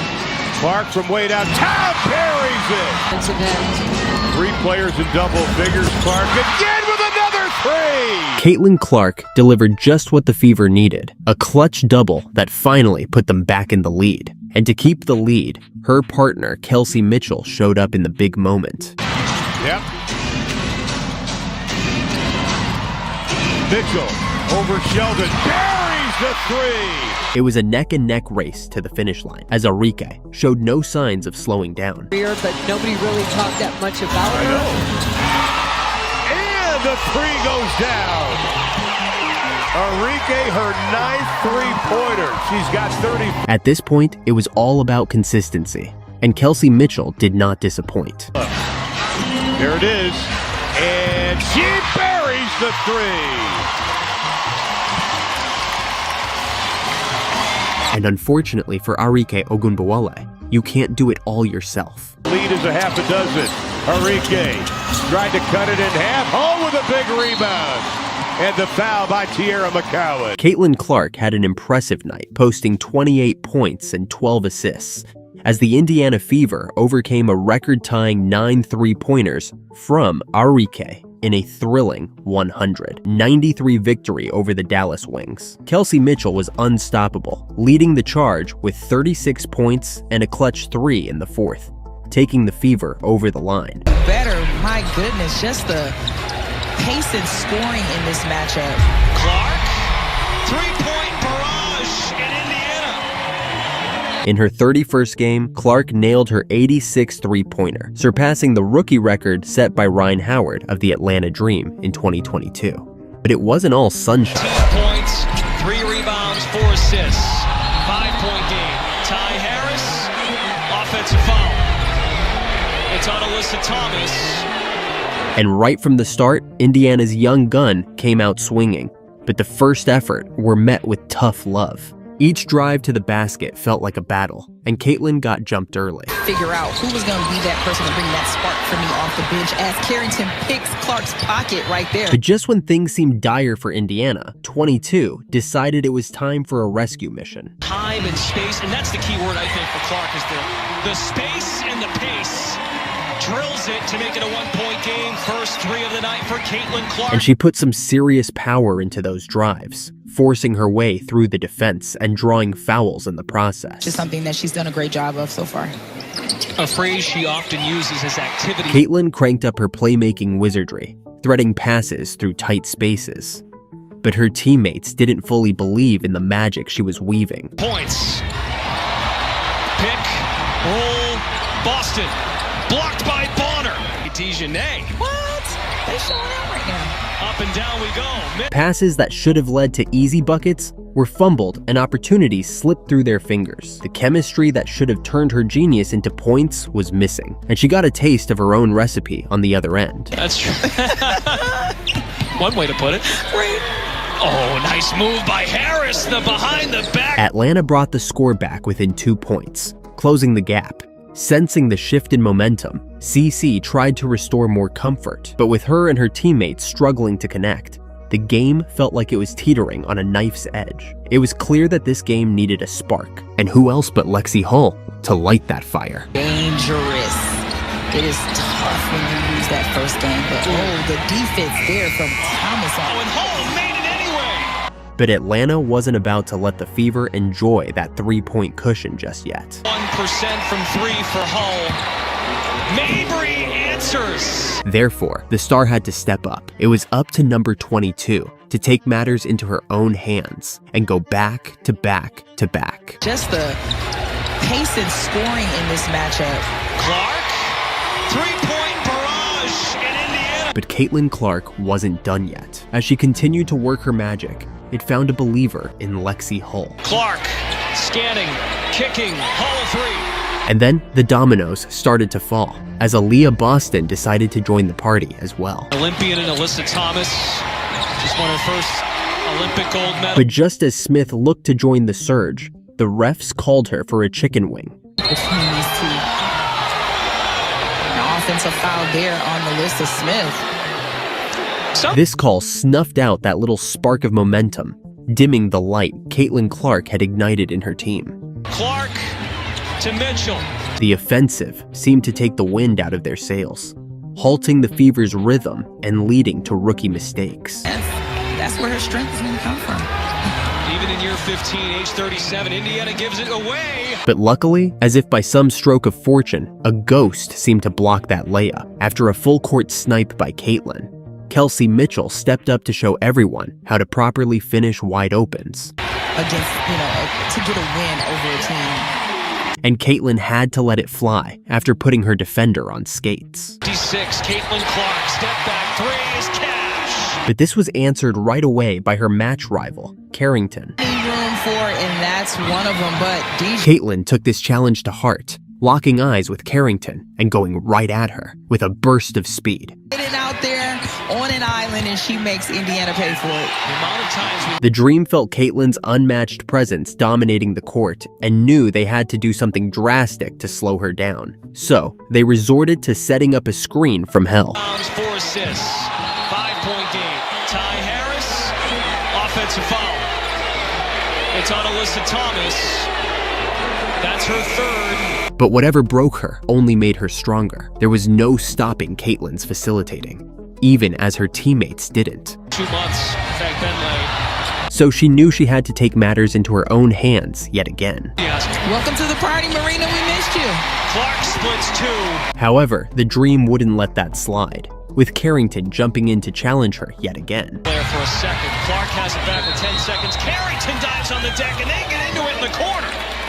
Dejanay Carrington and Caitlin Clark. But whatever challenge they threw at her, Caitlin bounced right back. The left hand. Run out. And when her teammates started to pick up behind her, you knew this game was over. 8 of them. Clark flips it to Boston. Nelson Adota, UConn against South. With the score tied and the tension at its peak, Kelsey Mitchell stepped up to break the deadlock. Lockdown defender at Northwestern. 3-time Defensive Player of the Year. Mitchell, not gonna happen. Offensive. But the refs spoiled the moment, calling an illegal screen that wiped out Kelsey Mitchell's clutchness. It was clear that the team needed someone to step up once more. That someone was number 22, Caitlin Clark. 90 seconds left. Caitlin Clark goes by Burton. Caitlin Clark gives Indiana the lead. This would seal the deal for the Fever and cap off another historic night for Caitlin Clark. Fouling? They will not. The Indiana Fever avoid the sweep.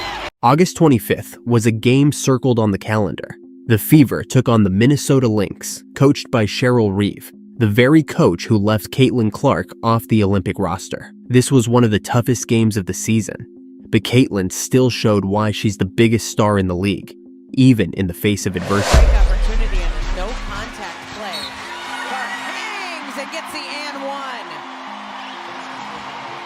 listen to the fans. Caitlin started the game the way she always does, fearless. She opened with a logo 3 that didn't connect, but that didn't slow her down. On the next play, she brought the ball up the court, accelerated, then stopped on a dime, leaving her defender touching earth. With the paint packed, she kicked it out to Kelsey Mitchell on the wing, but the shot didn't fall. Clark almost double dribble. Transition was the name of the game, and Caitlin knew it. She pushed the pace, moved to the left side, and waited for Mitchell to cut, setting her up with an easy dime. Quiet last night. 2 points for Carleton last night, and then Mitchell. And that was just the beginning. In another fast break, Caitlin saw Aaliyah Boston inside and fed her in the paint, where Boston powered through for the bucket. Double team comes against Boston, and she finds her way through it. But even as Caitlin kept feeding her teammates, the shots weren't falling like they should. Wow, that was ahead to Samuelson, a nice lead. So, she took matters into her own hands. Coming off a handoff, she used a quick step to shake her defender and drove to the basket, drawing a foul with the contact. Making an impact early as she gets into the game. Aggressive defense, hitting her shots. Clark into the defense. That is. She calmly drained both free throws. On the next play, she ignored the screen, attacked her smaller defender, and stepped back for a mid-range jumper. Clark little step back. And after hitting 2 free throws, Clark hits her next basket over Heidemann. Caitlin kept putting her defenders on skates, but not every shot was a hit. Free for the 3. Still, her mere presence was enough for Coach Reeve to adjust, doubling her in the second quarter. But Caitlin wasn't fazed.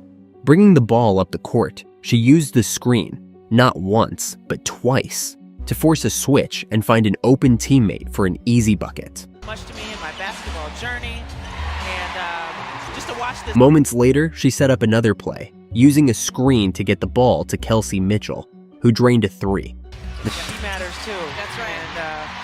And Fever were down by 10, but Caitlin wasn't backing down. She used off-the-ball movement to fake a handoff, got herself wide open on the wing, and drained a 3. games. Clark. Next play, no screen needed. Caitlin went one-on-one, blew by her defender, and finished with a contested layup. Clark weaving her way through. It's 9 for 9 now for the Fever in this quarter. If it's working, why change it? After another screen from Boston, Caitlin cut to the basket, finished through contact, and completed the and one. Break opportunity and a no contact play. Clark hangs and gets the and one. But Minnesota wasn't going to let her keep doing it. On the next play, Caitlin hit a pump fake that sent her defender flying, but she couldn't finish at the rim. For Clark, a block against Caitlin. And McBride goes frustrated with herself on that one because she had a great look. That's one of my favorite things. On the other end, she tried to make her mark on defense, but ended up committing a foul. With the first half winding down, the Fever needed a spark, and Caitlin delivered. The three-pointer is good. She makes it look so easy when she does it that way. With the score tight and just a 1-point difference, Caitlin opened the second half, looking to extend the lead. She went to her favorite spot for 3, but the defense was all over her. Overall, 26 boards in this game. And the refs weren't giving her any calls. Time to pass the rock. She attacked the paint, drew a double team, and kicked it out to Mitchell at the top of the key for a 3. It out to Mitchell, Kelsey Mitchell. As Minnesota pulled ahead by 12, Caitlin knew it was time to step up. Using a screen from Boston, she pulled up from deep and nailed it. Offensive possessions for Indiana. The Fever then put her in an ISO play, where she cooked her defender, stepping back for another 3. Boards getting some second chance opportunities. Clark gets herself free and hits a three-pointer, creating that shot. But Coach Reeve had seen enough. The Lynx started doubling Caitlin every time she touched the ball, forcing her out of her rhythm and into some clumsy mistakes. And the trailer is Boston. Clark will take another look with 13 on the shot clock. And a travel.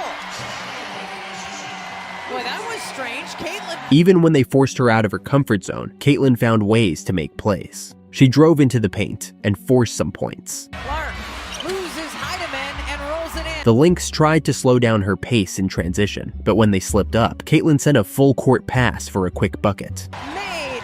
Shot from deep tonight, Indiana. In another transition play, she pushed the ball up in a 3-on-2, looking for Mitchell, but the defense kicked the ball away, spoiling the play. Still, Caitlin wasn't done. On the next possession, a smart cut by Lexi Hull gave Caitlin another easy dime, bringing the Fever within 3 points with 6 minutes left. Speaker on her backpack.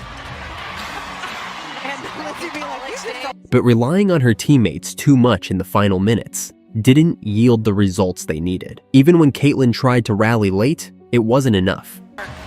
burning up the court. Gets the bucket and one.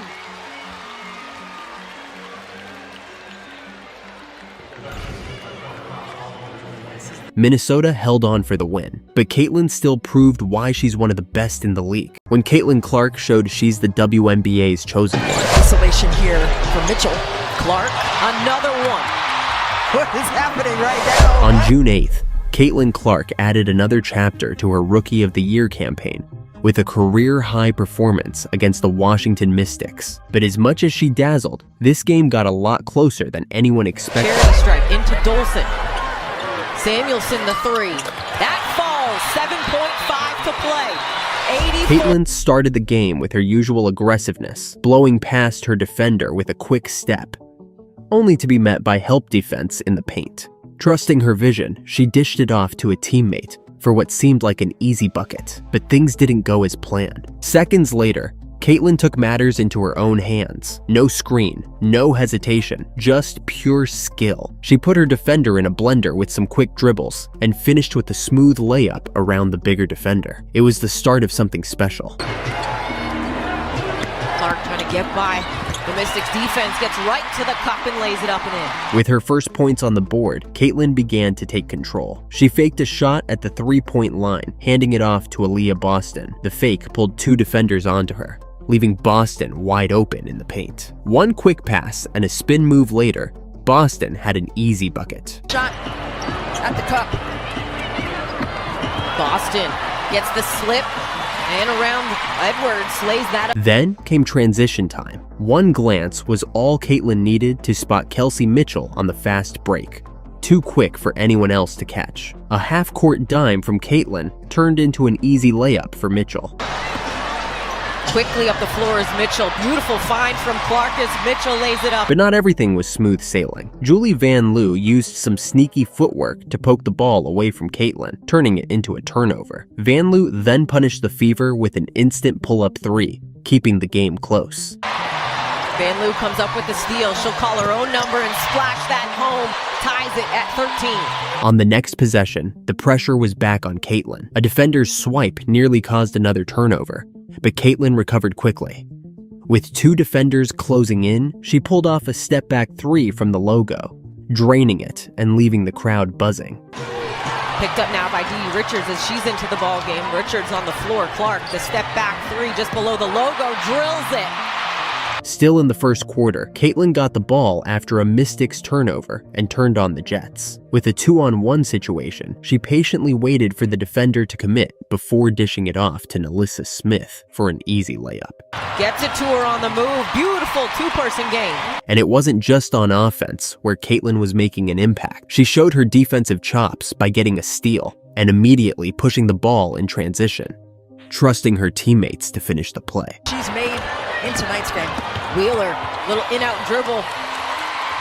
Gets that lay in to go. Seeing she could rely on her squad, Caitlin decided to flex her playmaking skills. She threaded the ball between two defenders, setting up Smith for a wide-open three on the wing. Still with it. The kick, Smith will call her number and knock it down. Stretching the floor is Nalissa Smith. Next play, Caitlin's defense shined again with another steal. She put the burners on in transition, but the defense caught up, forcing her to slow down. She reset the play, ignored the defense, and drove into the paint. Spying Aaliyah Boston wide open under the rim, she went for the easy dime, only to have it swiped away at the last moment. But Caitlin wasn't one to shy away. Not long after, she got free with some slick, off-the-ball movement, using a screen to get open for a moving, leaning three-pointer. nothing but net. Pulls off that screen, knocks it down. Even with her body fading, she can still control that shot. Well, she comes off in a snaking manner on that weak side. With her confidence sky high, Caitlin found herself in another transition play. This time, she pulled up from the logo without hesitation, but it didn't connect. The game was tied at 40-40, with 28 seconds left in the second quarter. Caitlin forced her way to the basket, drawing a foul and sinking both free throws to give the Fever a slim lead heading into the half. The second half started with a bang, but it wasn't Caitlin. Mitchell got open on the wing, and Caitlin delivered an easy dime, starting the half with a three-pointer. He's going for the Mystics on the offensive end, now into double figures with 12. With LSU's coach in the building, Caitlin had to show she wasn't just reliant on others. She brought the ball up in transition, found a mismatch, and stepped back from deep on the wing, hitting nothing but net. Clark, pull up three, that one tickles the climb. 2 minutes later, Caitlin's off-the-ball movement left her wide open at the same spot. No defender in sight. She pulled up for a back-to-back three, and it was good again. He's showing up, showing out. Clark. With the third quarter winding down, a minute left on the clock, Caitlin took control. She went coast to coast, putting her defender on skates with a behind-the-back move, pulling up just before the three-point line and draining her third three in a row. On in that paint. So the best thing you can do as a defender is not give it to her. Clark. Back-to-back triples for Caitlin Clark. 10 seconds later, Caitlin was at it again. With 23 seconds left, she got free off the ball, found herself wide open at the top of the key, and pulled up for a fourth three-pointer. It was another swish, until the refs called an illegal screen, spoiling the hot streak. Even with this insane effort, the Fever only had a 2-point lead. Going into the fourth, the Mystics tightened up their defense on Caitlin, but she trusted her teammates, setting up Samuelson for a three-pointer. Samuelson at the buzzer. Oh my. But Caitlin wasn't done. Off an inbound pass, she got free with no screen, pulled up with a step-back jumper from the wing, and continued her hot streak. Wasn't going to be able to see Katie Lou after last night's game, so today, really the first time they're seeing her. The Caitlin special kept rolling. Another off-the-ball movement got her open at her favorite spot, and without hesitation, she pulled up for her fifth three-pointer in a row. Isolation here for Mitchell. Clark, another one. She was now at 7 threes and 25 points in total, but the Mystics weren't backing down, keeping the game within 2 points. The Fever needed to hold on to their lead, and Caitlin wasn't shying away from the moment. She attacked the basket, drawing contact and earning 2 clutch free throws. Right there, a little jersey pull. They do. Well, that's what on the baseline and turn her back out to the corner. The Mystics responded quickly in transition, cutting the lead back to 2. And the foul. They're going to wave it off actually initially. But it wasn't enough. Caitlin capped off the night with a 30-point bomb. Time as the Fever will get their third win on the season. Caitlin Clark just can't stop breaking records. And Caitlin Clark officially has the most assists ever for a rookie. The Seattle Storm became the latest victims of another historic night from the Indiana rookie, who's desperately fighting for a playoff spot. Obviously, get back to the playoffs. I've been there since 2016, and right now we're in a position to do that. But while Clark's brilliance was on full display, it was the sharpshooting of her teammates that ultimately got the Fever over the line. In the corner, you bet. If you end up enjoying this video, why not subscribe? It's free, and you can always change your mind. Most players like to ease into a game with a few set plays, but Caitlin Clark isn't most players. Brimming with confidence, she started the game with some deep shots. Here's Clark with some space at the logo, will fire in and out on a deep three, and Caitlin Clark. And right after, in transition, she sprinted full court and threaded the ball between 2 defenders for what should have been an easy layup for Kelsey Mitchell. But as we've seen in previous games, even wide open looks aren't always a sure thing. And Mitchell can't lay it in. Mitchell corrals it, veers into space. So, on the next play, Caitlin decided to take matters into her own hands. No pick, no hesitation, just a quick step to blow by her defender and finish with a contested layup against the elite shot blocker. And it finishes. That's one of the things that Caitlin Clark has done really well throughout the course of those last 10 games, is going to her right. Fast pace and transitions were the name of the game if Indiana wanted to maximize their strengths. Caitlin knew this and showcased it by launching an almost full court pass to Lexi Hull, who slipped behind the defense for an easy bucket. Pass, hit stride, and Hull lays it in. First lead of the quarter for Indiana. And Seattle will take a timeout. And let me tell you, that wasn't going to be the last dime from Caitlin Clark. Another turnover from Seattle, and Caitlin put the burners on again. This time, she found herself in a 2-on-3 situation, dishing it to Mitchell, who hesitated and got called for a travel. Clark bounces Mitchell. They don't call it up and down, now they do. I thought she was in the air when she caught it. She just... The connection between Mitchell and Clark started off slow, but the chemistry with Lexi Hull, on fire. Caitlin, once again, focused on the speed in transition, lost her defender with a dribble, and found Hull streaking to the basket for another easy layup. Finds Hull, lays it in. That assist put Caitlin just 2 away from tying the all-time rookie assist record set back in 1998. But with Ogwumike protecting the paint, breaking this record wasn't going to be easy. Dundas gets denied. What a rejection. Ezzy Magbagor again. Even when Caitlin drove to the rim, getting a clean layup was a challenge. She managed to draw a foul. She gets fouled. Caitlin Clark will go to the line to shoot 2. But in transition, where her speed and the scattered defense were key, Caitlin had Seattle's shot-blocking kryptonite figured out. Clark looking to push for Indiana. Here's Clark speeding all the way in to the cup. After 4 missed attempts from deep, Caitlin began finding her groove, sinking a mid-range jumper after shaking her defender. Trying to shake Wickham, step back is good. In the mid-range. With her confidence growing, she called for an ISO, blew past her opponent, and, seeing Ogwumike camped in the paint, dished a perfect pass around the defense to the corner. Hull was ready, sending one quick pass for a wide-open 3. On the wing, connects.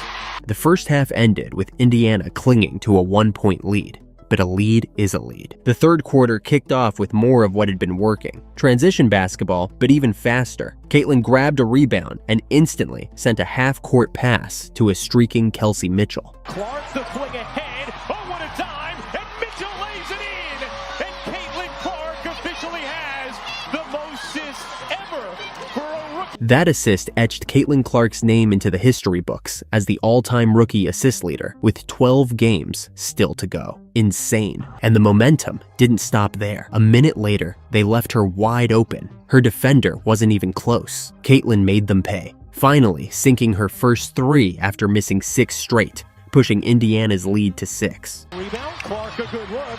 She got it.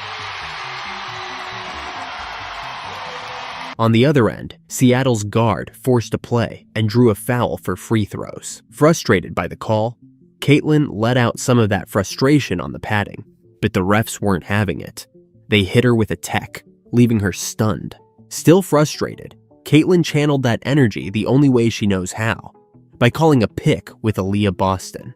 The switch created a mismatch, and Caitlin waited until Boston was near the rim before threading an impossible pass over the defense for the easy bucket.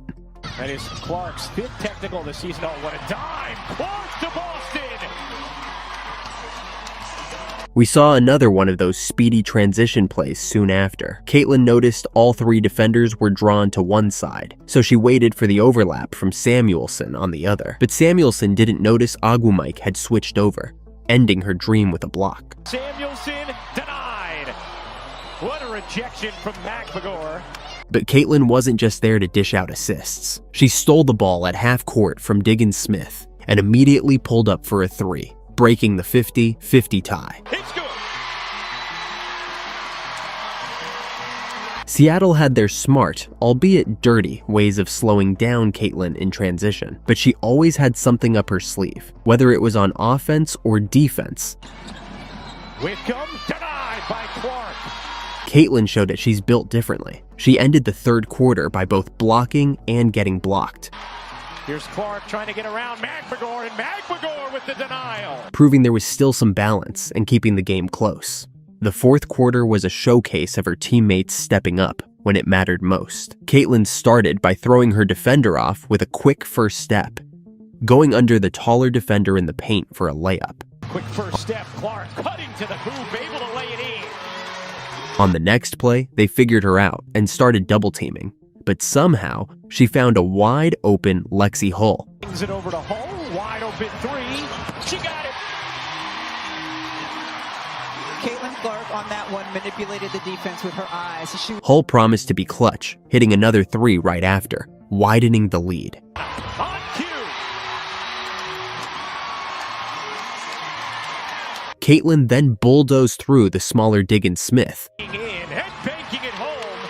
but lost focus just enough to get caught for a travel.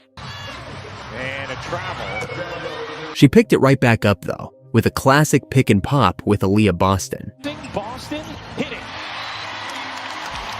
With 4 minutes left, the Fever were ready to seal the deal. First, a corner three from Caitlin's splash buddy, Lexi Hull.